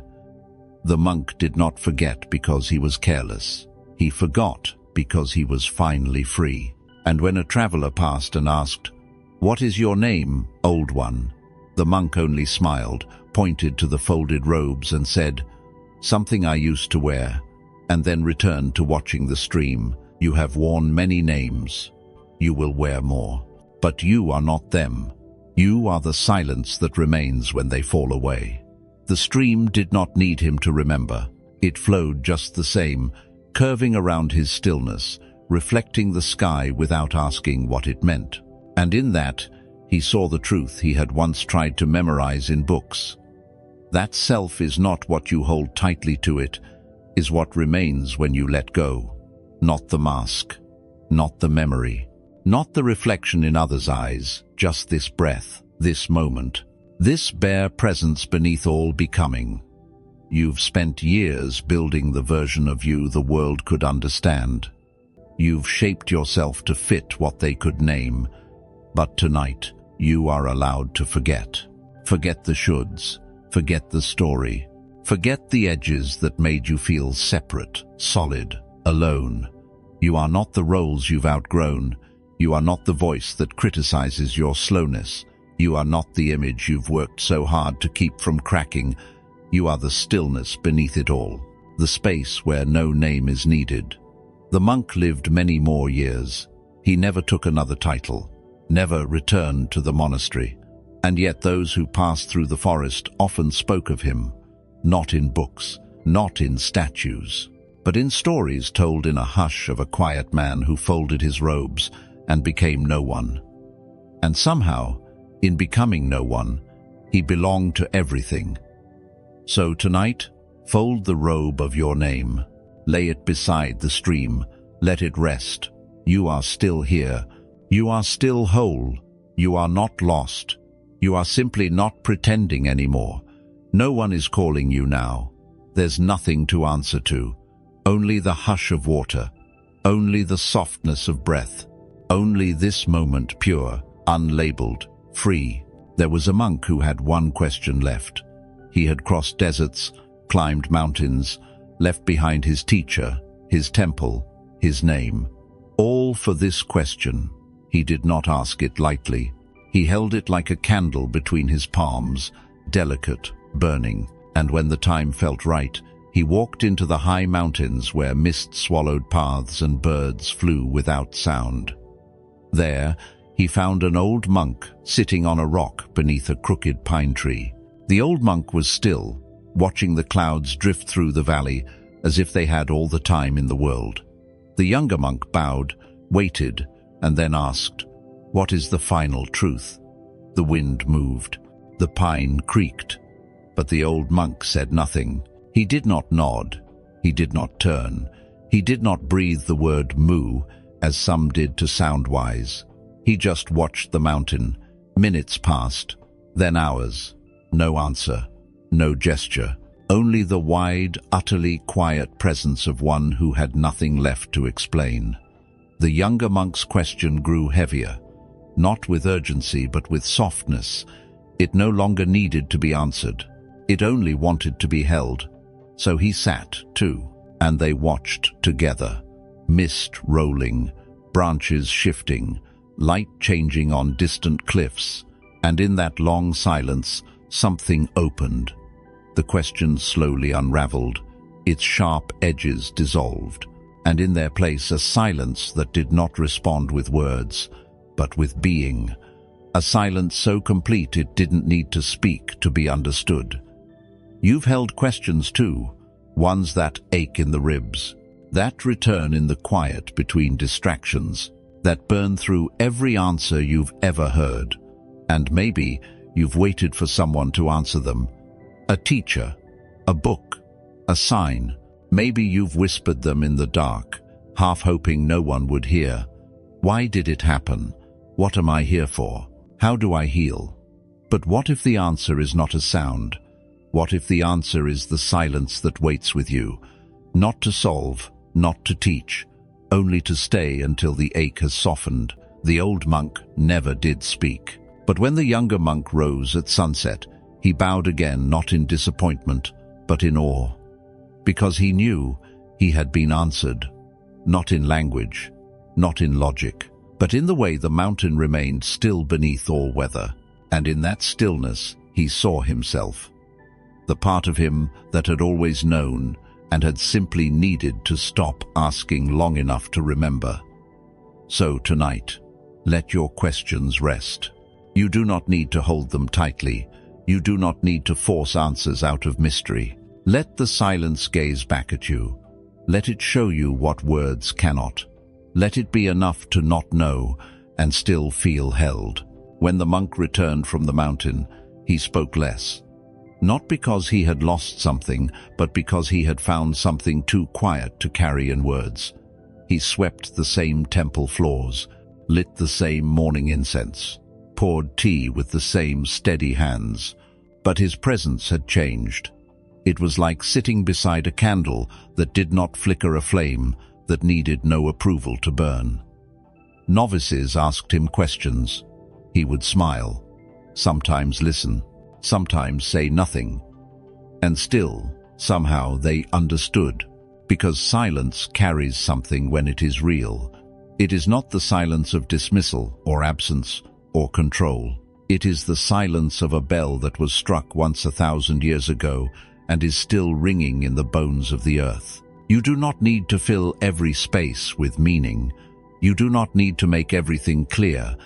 There is a form of wisdom that does not translate but transmits, like the mountain, silent and vast, like the wind, moving through your hair without needing to stay.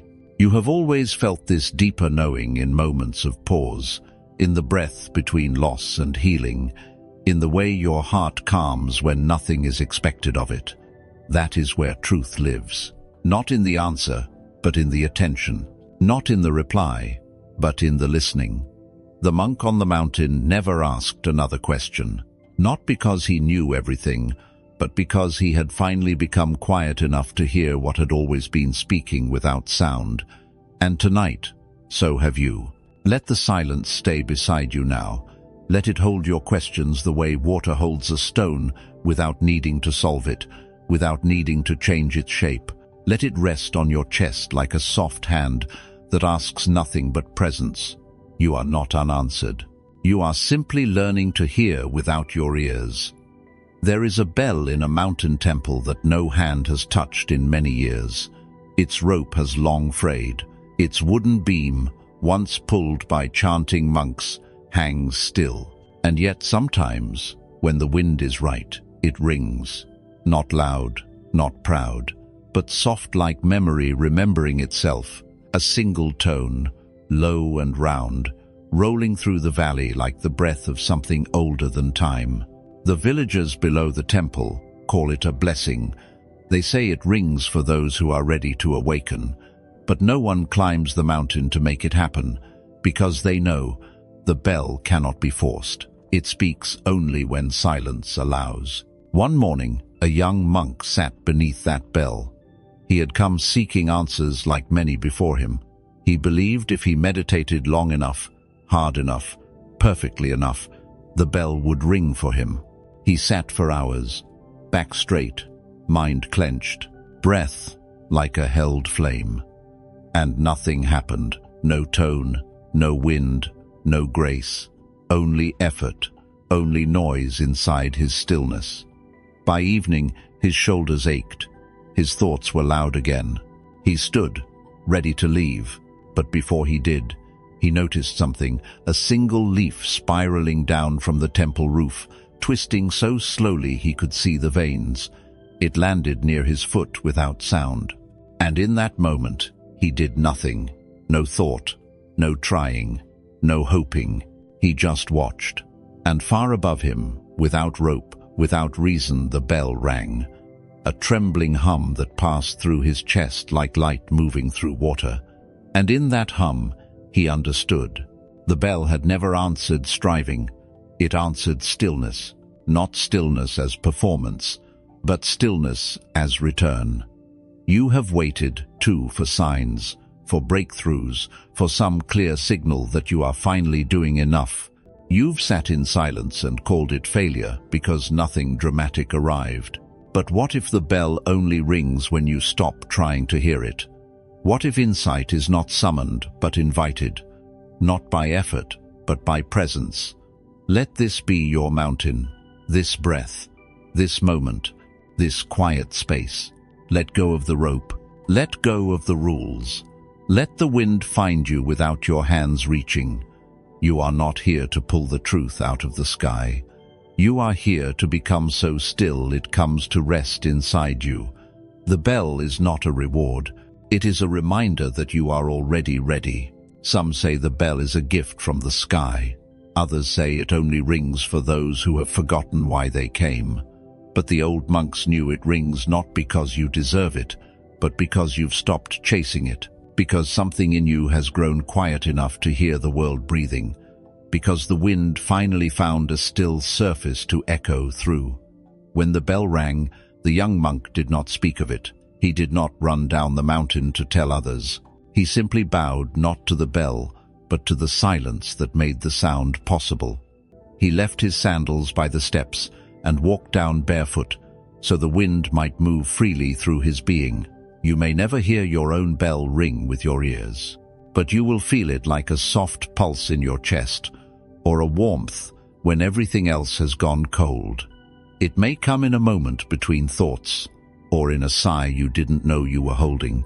It may come not when you ask, but when you stop needing the answer, because truth doesn't arrive like thunder. It arrives like stillness being seen. So let the bell be. Let it ring or not. Let the mountain be silent. Let the sky be bare. You have already done enough by being here.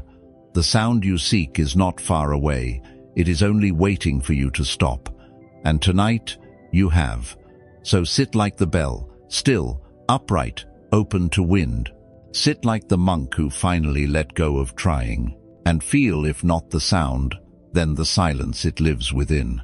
Because that, too, is an answer. It happened just before dawn, when the sky was still holding its last shade of blue, before softening into grey. The monks were seated in the zendo, wrapped in silence, wrapped in breath. Candles flickered low on the altar. A bowl of incense sent thin trails upward, as if the air itself were whispering prayers. And then a feather appeared. No one had opened a door. No window had been stirred. But there it was, floating through the hall. Slow, spiraling, barely real. It passed above the heads of the monks, gliding as if held by an unseen thread. Not a sound was made, not a single head turned, but everyone saw it. A single white feather moving like a dream that forgot where it came from. And in that quiet moment, it became a teacher, not because it explained, not because it stayed, but because it reminded them that lightness is not a lack of depth, that stillness is not always heavy, that even something without weight can carry meaning across a room without disturbing a single breath. The abbot, an old monk whose eyebrows curved like birds' wings, watched it land beside a candle. He did not move to touch it. He did not speak of it later, but those who knew him said he smiled more after that day, not because he understood the feather, but because he didn't need to. You've carried so much weight for so long. Thoughts like stones, regrets like wet cloth, questions that sink when you try to hold them. But tonight, something asks you to float, not to escape, not to pretend, but to remember that you are allowed to drift for a while, to move without effort, to be held by something unseen. You are allowed to be light. You are allowed to be gentle. You are allowed to let the candlelight catch you as you pass. The feather did not try to be seen. It did not fight to be important. It simply arrived and became a moment, and that was enough. So often you ask yourself, am I doing enough? Am I healing fast enough? Am I heavy or light? But a feather never asks if it's worthy of the wind. It simply moves when the air invites it, and you too can rest in that same invitation. You don't need to explain how you got here. You don't need to justify why you're tired. You only need to float a little longer, to breathe like you are weightless, to feel the soft wind beneath your chest as you begin to loosen your grip. The monks never spoke of the feather again, not out of dismissal but reverence. Some things are not meant to be captured, only witnessed, only felt, like the lightness you are remembering now. In the days that followed, nothing changed, and everything softened. The bells still rang at the same hour, the rice still steamed in wooden bowls, the sandals still lined up in quiet rows outside the meditation hall, but the air felt gentler, as if the wind had learned something from the feather and now moved with more care. The monks began to notice the small things with more attention, the way a teacup rests on its tray, the way a robe folds along the body, the way silence can hum like wings not flapping. Lightness had entered, not as escape, but as presence, not as denial, but as tenderness. And that is what you are invited to feel tonight. A presence so gentle it does not ask anything of you. A softness that does not press, or correct, or pull. Only floats as you float. Only watches as you close your eyes and release your need to know. You do not need to become anything else in this moment. Not better, not stronger, not wiser. Only here, only breathing, only light. Let the weight you carried place itself down beside the candle. Let it rest beside the feather that taught nothing and yet revealed everything. There is sacredness in simplicity. There is wisdom in what arrives uninvited and leaves without farewell. The feather never returned, but some say it's still drifting through temples, through hearts, through dreams like this one. Perhaps it will pass through yours tonight.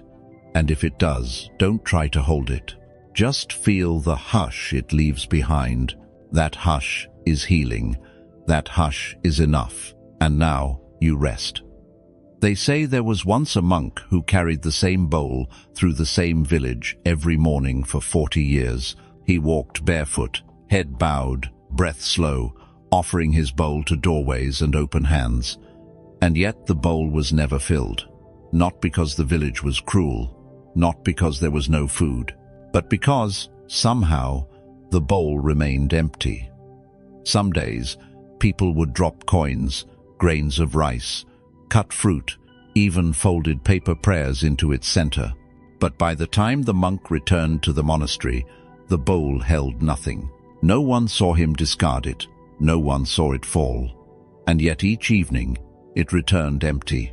At first, the villagers were confused, then concerned, then quiet.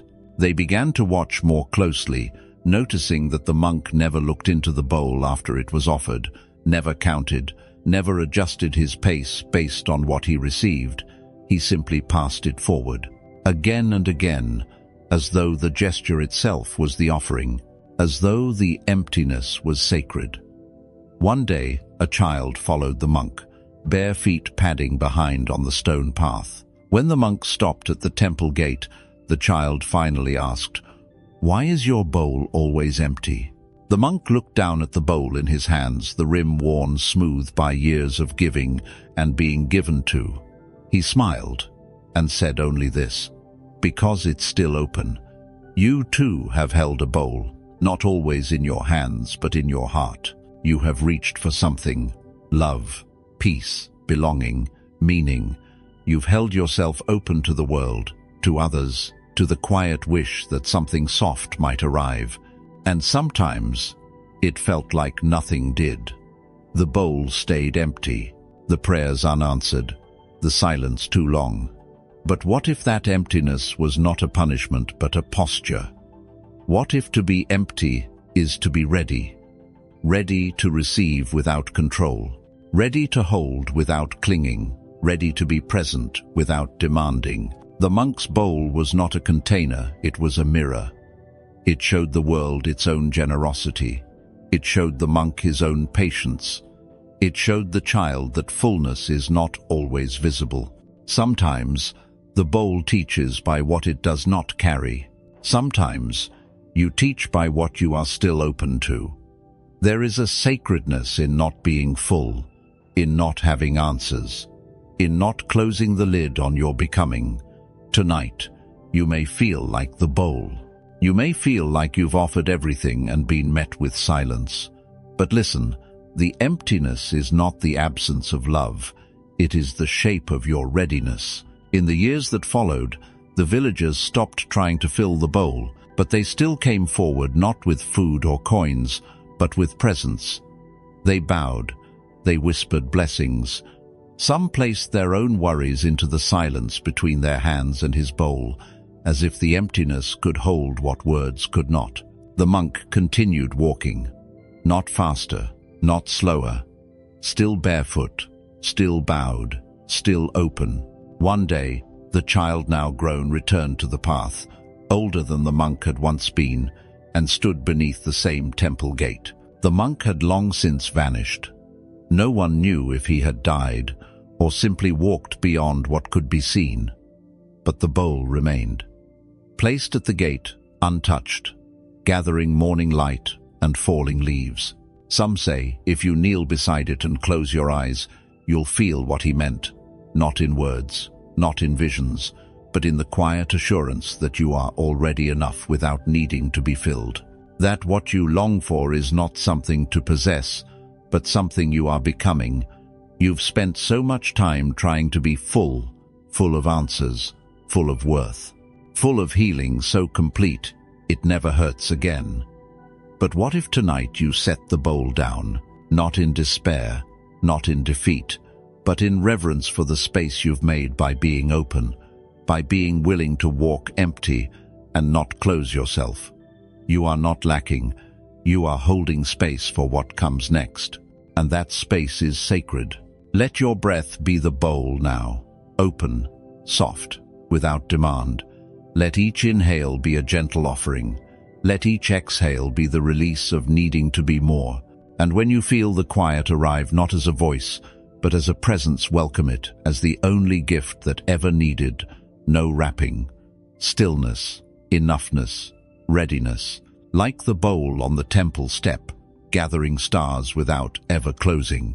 There was once a candle in the center of a quiet temple, tall, simple, its flame steady despite the breath of wind that moved through open doors. It had been burning for many nights, and though its wax grew low, it never flickered with fear. Because it knew its purpose was not to last forever. Its purpose was to offer light while it could. One evening, as twilight fell and shadows reached inward, a novice monk entered the hall carrying an unlit taper in trembling hands. He had been sitting in silence for many days, feeling lost, dim inside, unsure if he had any light left to offer the world. The elder monk saw him and nodded toward the center. The novice stepped forward, slowly, reverently, and with one gentle lean, his unlit candle touched the flame. For a moment, nothing, then spark. A soft golden thread passed between them, and now there were two. The older candle still burned, no dimmer, no less whole. Its light had not been taken, it had been shared, and in that instant the novice wept, not because he was weak, but because he remembered he, too, could carry light, even when he thought he had none. You forget this sometimes. You forget that your presence warms a room you never meant to enter.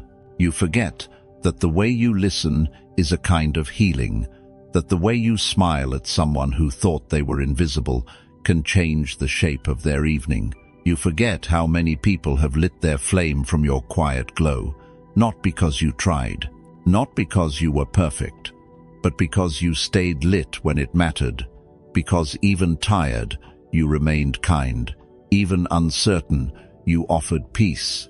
Even low on wax, you let yourself burn without bitterness. This world doesn't always need a blaze. Sometimes, it only needs a single flame held close, offered freely. You've been that flame more often than you know, and tonight, as you lay down, you may feel spent. You may wonder if there is anything left in you to give. But listen, flames don't grow smaller by lighting others. They expand, they multiply, and when one goes out, its warmth remains in the air just a little longer. You do not need to burn brighter. You only need to stay true. And if tonight you cannot carry the light alone, let someone else light yours. Let this silence touch your wick. Let this story become your spark. You do not have to be strong every moment. You only have to be willing to hold the flame when it arrives. In the seasons that followed, the novice monk began lighting the candles of others. He did not preach. He did not teach.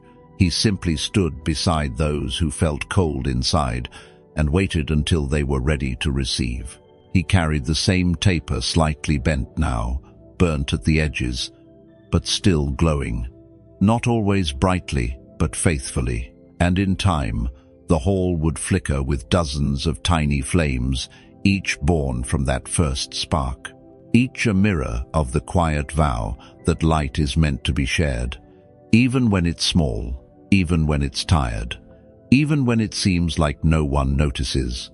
Your smallest offerings are not lost. That one word you gave a stranger, that moment you listened without needing to fix, that silence you held instead of judgment, they lit something.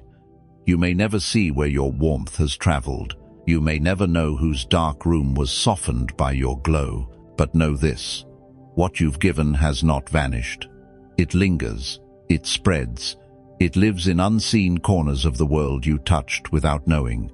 And now perhaps you feel it too, that faint glow in your chest, that gentle heat beneath your ribs, that breath of remembrance that says, you are still here, you are still burning, you are still light. So let yourself be lit again, if needed.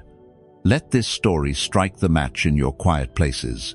Let this moment be a flame that costs you nothing, but returns you to yourself. You are not running out, you are returning in. And if you feel low, know this. The candle does not worry about its length. It trusts that it is enough to give what it has, one flicker at a time. And tonight you do the same. You do not have to shine for anyone. You only have to glow softly, truthfully, for yourself. And in that glow, somewhere in the dark, another soul will see just enough to keep walking. That is more than enough. That is sacred. That is you. And now, you rest. The river moved without needing to know where it was going. It curved through the valley like breath through the body, never in a hurry, never afraid to disappear around a bend. Beside this river, on a smooth, sun-warmed stone, someone left a robe, folded with care, worn soft with age, threadbare in the sleeves, still holding the faint scent of incense, and quiet. No one saw who left it. No one claimed it. But the monks at the temple nearby knew what it meant. A robe left behind is not a sign of loss. It is a sign of return. They whispered, "He has gone beyond name," and they did not ask more. You see, there was once a monk who no longer needed to be a monk, not because he had failed the path, but because he had become the path. He had walked barefoot for years, gathering no titles, claiming no wisdom, only silence, only presence.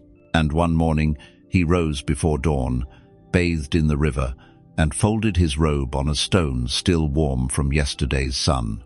And he walked away, not into the world, but into the world without needing to be anything inside it. No name, no role, no robe to remind him who he was. Only this: wind in the reeds, water around his ankles, and the soft weight of nothing on his shoulders. You've worn robes too, not of cloth but of identity. You've held tightly to names, to stories, to roles that made you feel safe, visible, real. Daughter, son, success, failure, the strong one, the broken one, the one who never asks for help, the one who always holds it together. You folded yourself into these robes for so long, you began to believe you were the robe. But tonight, you are invited to lay it down, not to abandon yourself, but to meet yourself more truly, because who you are cannot be worn. It cannot be named. It cannot be held in anything that fades or frays. There is a part of you beneath every role, beneath every title, beneath even your face in the mirror, that has always been free. And it is that part which is ready to walk without needing a costume, like the monk who left his robe behind, not in sadness, but in trust, in knowing that the river carries only what flows, not what clings, not what insists, just what surrenders. And tonight, you can surrender too. You can fold everything you've been told to be and place it gently beside you, not to throw it away, not to reject it, but to rest from it, to sit as who you are before the robe was ever given. The stone still holds the warmth of that morning. It holds nothing else, not a memory, not a name, not a need to know where he went. And that is the way of true letting go. No announcement, no regret. Just the quiet placing of a burden on something solid and still. If you listen closely, you may feel that same stone inside yourself. A place untouched by hurry, unconcerned with who you are to the world. A quiet surface beneath all identities where you can set down what no longer fits. What was once sacred can still be let go. Even robes, even names, even the idea of needing to be someone. You are not leaving behind your worth. You are not discarding your goodness. You are simply choosing stillness over effort, truth over performance, presence over proving. The monks say that the robe still rests by the river, that no one has touched it, that no one will, because it belongs to no one now. It has become a symbol of freedom, of release, of what happens when becoming is no longer necessary, when being is enough. You do not need to go to a river. You do not need to find a stone. You only need to feel the soft shift in your chest, the moment you let go of needing to be anyone at all. That is the moment your soul breathes deepest. That is the moment your rest becomes real. So breathe now, as though you've taken off what was too heavy.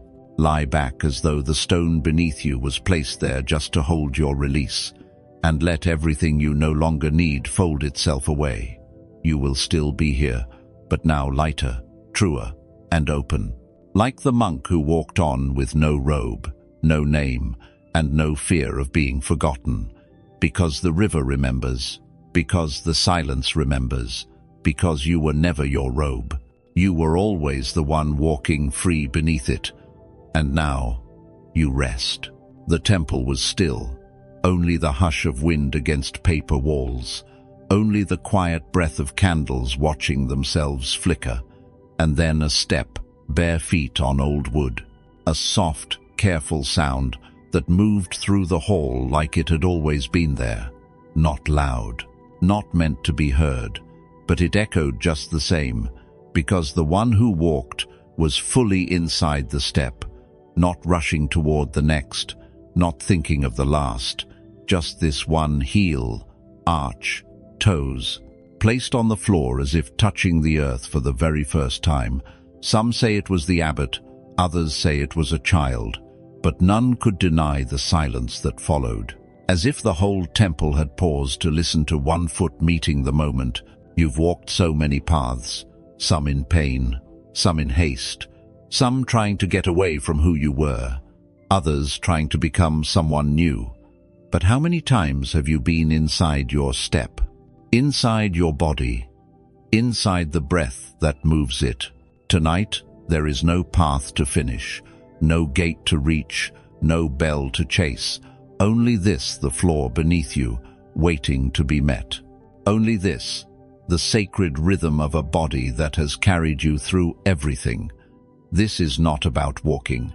It is about returning to your bones, to your breath, to the soft sound of being alive. Let your awareness touch the ground the way bare feet touch old wood, gently, completely, without need to leave a mark. This one moment is enough. This step is already the destination. And now, you rest. There is an old saying among the monks: one mindful step contains the entire universe. Not because it travels far, but because it leaves nothing behind. In that single step, there is no future to be chased, no past to be repaired.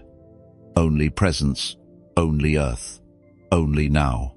When the foot meets the floor, it whispers, "I am here." Not as a sentence, but as a being, as a breath. And that is enough to change the air. The temple remembers each one who walked it that way, not by name, not by robe, but by stillness. By the way, their step became prayer. You do not need to live in a temple to walk like this. You only need to return to yourself, to the body you forget when you rush, to the heart you ignore when you strive, to the ground you no longer feel when you are too far ahead of it. Your step is not just movement. It is medicine, a way of saying to this life, I'm not above you. I'm not separate from you. I am with you. With every step, you are choosing to arrive again. So, if tonight your mind runs, bring it gently back to your feet, to the weight they carry, to the story they tell, to the floor beneath you, silent, waiting, whole. Let your awareness drop from your thoughts into your souls. Let the echo of your own being remind you that peace is not far. It is one step closer in, even if you do not move, even if you are lying still. There is a step inside your breath, a meeting between stillness and body, and when you find it, the whole temple within you goes quiet. That is the step you take tonight. That is the echo that fills the dark with sacred sound, not loud, not urgent, just true. It happened quietly, as most holy things do. The temple doors were open to the wind. The incense had long since melted to ash, and the last monk had bowed and left for sleep. But something stayed behind, a small brown sparrow fluttering in from the night, wings soft with dusk, heart beating like a drum made of light. It did not circle, it did not hesitate. It simply flew to the altar, that sacred place where no one dared speak above a whisper, and rested, right beside the old candle bowl, curled in the scent of sandalwood and stillness. It tucked its head beneath its wing, and slept. No one disturbed it. Not even the old abbot who entered before dawn and found it there, breathing gently in the holiest place. He only smiled and bowed, because some things are beyond ritual. Some moments carry their own permission. A sparrow on the altar is not a mistake. It is a teaching. You too have flown long tonight, through hours that stretched too far, through thoughts that circled with no place to land. You've beat your wings against the walls of becoming, of healing, of trying to be something worthy of rest. But here, in this moment, there is no more trying. The temple is open, the air is warm, and the altar waits for nothing but your stillness. You don't need to fix yourself before resting. You don't need to silence every thought. You don't need to prove you've earned peace. You are the sparrow, and peace has already made room for you. Innocence is not the absence of flaw. It is the return to your original breath, the one you took before the world told you to hold it in. Let it go now. Let your breath soften the cage of your ribs. Let your heart beat as it is unhidden, untamed, unashamed. The altar of your life is not a place to fear. It is a place to curl into, a place to be small and safe and seen. So sleep now, not as someone trying to heal, but as someone already whole enough to rest. The sparrow will not be punished for sleeping in holy light, and neither will you. You are allowed to find peace in the very center of everything sacred. You are allowed to be weary and still be worthy. And tomorrow, when the wind shifts and the sparrow flies again, nothing will be missing, because even the briefest rest in a place of light leaves a trace that the soul remembers. Let tonight be your trace. Let this breath be the nest you didn't know you needed, and let the silence wrap around you like feathers in the dark.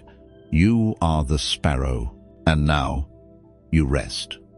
There was a stone at the edge of the path, not large, not polished, not carved into anything grand, just a round, moss-covered shape resting beneath a tree that had grown around it over many lifetimes. No one remembered when it was placed there. No one tried to move it, because it never needed to be.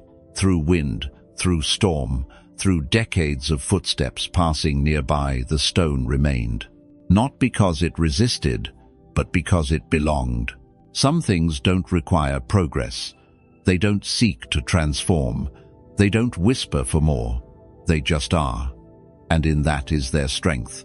You may think you always need to change, to improve, to fix something in yourself before you can rest. But tonight, you are the stone. You do not need to be lifted. You do not need to be reshaped. You only need to remember how to be still. There is a part of you beneath the stories, beneath the striving, beneath the endless weather of thought that does not move. It watches, it endures, it knows, not with words, but with presence. It is that part of you that never asked to be perfect, only real. That part has never left you. It is the ground beneath your effort, the silence beneath your name, and like the stone, it carries no urgency. It asks for nothing but stillness. Let yourself return to it now. Breathe in not to become, but to settle. Breathe out not to release, but to return. You are not here to be changed. You are here to be held by something deeper than movement. The moss on your surface does not make you less sacred. The cracks do not weaken you. They show that you stayed, that you weathered, that you are. So, be the stone tonight. Let the wind pass. Let the world hurry. Let everything move as it must except you. You stay, here, in this moment, in this stillness that needs no name. And when the night ends, you'll still be here, whole, unmoved, enough. And now, you rest. There was once a teacher in a mountain monastery who never raised his voice. Not once. Not in anger. Not in urgency. Not even when others shouted all around him. When students argued, his silence held the room. When visitors challenged him, his answers came like water poured into a cup, quiet, clear, and impossible to forget. He did not speak often, but when he did, people leaned forward, not out of fear, but out of reverence, because they knew his words came from a place deeper than sound. You have a voice like that. You may not always believe it. You may have been taught to speak louder, to explain yourself, to fight for space. But the truest power has never needed volume. A whisper can carry farther than a shout when it is true. A calm presence can shift a room more deeply than a storm. You don't have to force your truth to be heard. You only have to speak from where it is whole. Softness is not weakness. It is wisdom wearing no armor. Tonight, you don't need to defend yourself. You don't need to convince or prove or explain. You've done enough of that. Now is the time for gentler speech, for quieter strength, for the kind of voice that comes from stillness and carries the whole mountain inside it. You may remember moments when your calm made more impact than your effort, when your silence said more than all your trying. Hold those moments close. They are your temple bells. They ring without needing to be struck. And even now, even as you rest, your presence speaks. You don't need to shout to be heard. You don't need to be loud to be strong. You are allowed to take up space in softness, to speak in the tone of healing, to whisper without apology. The teacher never raised his voice because the truth he carried had already been listened to by the silence. And so has yours. Tonight, let your breath be your voice. Let your body speak in stillness. Let the world hear you best when you are quiet. It was just a door. Wooden, worn, hung loose on silent hinges. It had been open for a long time, letting in wind, letting out warmth, letting memories drift in and out without asking permission. But one night, under the moon, it moved. Not with force, not with fear, just slowly, inevitably, as if the night itself had decided to bring things to stillness. And the door, without resistance, closed. No slam, no lock, no echo down the hall. Only the soft click of something complete. You may have expected your closure to come loudly, with fireworks, with final words, with the kind of drama that proves you were right to leave. But the truest endings rarely shout. They simply arrive like moonlight over an old floor. They settle like a breath you didn't know you were holding, and suddenly you're no longer waiting at the threshold. You are already inside something new. Tonight, a door in you is ready to close, not in bitterness, not in fear, but in peace. The kind that does not ask for applause, the kind that does not explain why it's time. You do not have to justify your quiet. You do not have to narrate your release. Let what needs to close, close. Let what is done be done. Let the past remain unspoken and loved from a distance. The deepest peace does not arrive with answers. It arrives with a whisper. It arrives with the wind that no longer needs to enter. It arrives when the door closes without sound. And now, you rest. The incense stick burned without fear of ending. Its flame was small, but sure a quiet offering in a room made of shadows. And as it burned, the smoke rose slowly, softly, curling like memory through the air. It did not cling, it did not stay. It rose spiraling past the rafters, through the open window, into the endless dark above, until it was no longer seen, but never gone. Because the monks say, what returns to the sky was never truly lost. You've let go of things that felt like endings, words you never got to speak, people who left too soon, versions of yourself you once loved but no longer wear. And some days, the ache of that curls in your chest like smoke in a room that never opens its windows. But tonight, let the window open. Let the past rise without holding it down. Let your sorrow burn gently into something holy. The incense never tries to hold on to its own smoke. It gives and then releases. And in that release, it becomes what it was always meant, to a prayer rising upward, a return to sky, to breath, to everywhere. So too with you. So too with your grief, your joy, your memories, your becoming. None of it was wasted. None of it truly gone. It has only changed shape. The love that left is now wind. The self you shed is now light. The endings you feared have risen into stars you now walk beneath without even knowing. You do not need to grasp what has already ascended. You only need to let your heart soften as it rises with it. Let your breath be incense. Let your thoughts be smoke. Let this moment be your quiet offering to the sky. And watch as nothing leaves you. It only returns to where it always belonged. Peace is not in holding on. It is in becoming light enough to rise. like smoke, like memory, like soul. And now, you rest. The room is dim now. The stories have all been told. The wind has quieted. The temple is still. And in this stillness, you remain. Not as the one who searched, not as the one who suffered, but as the one who stayed through every breath of this journey. You've walked through gardens that grew without tending. You've watched leaves let go before their time. You've floated in boats with no paddles, and you've sat with the silence that answered nothing, and somehow everything, each symbol, each breath, each step in this night, was not a lesson to be learned. It was a whisper to be remembered. You are not broken, only tired. You are not behind, only returning. And tonight, you returned well. The monk is here not to speak anymore, but to sit with you in the holy hush that follows knowing. No more words are needed, no more wounds to explain, no more becoming to chase, only this, a breath, a flicker, a final warmth before the candle bows to darkness. He brings the flame close. It dances once, as if in gratitude.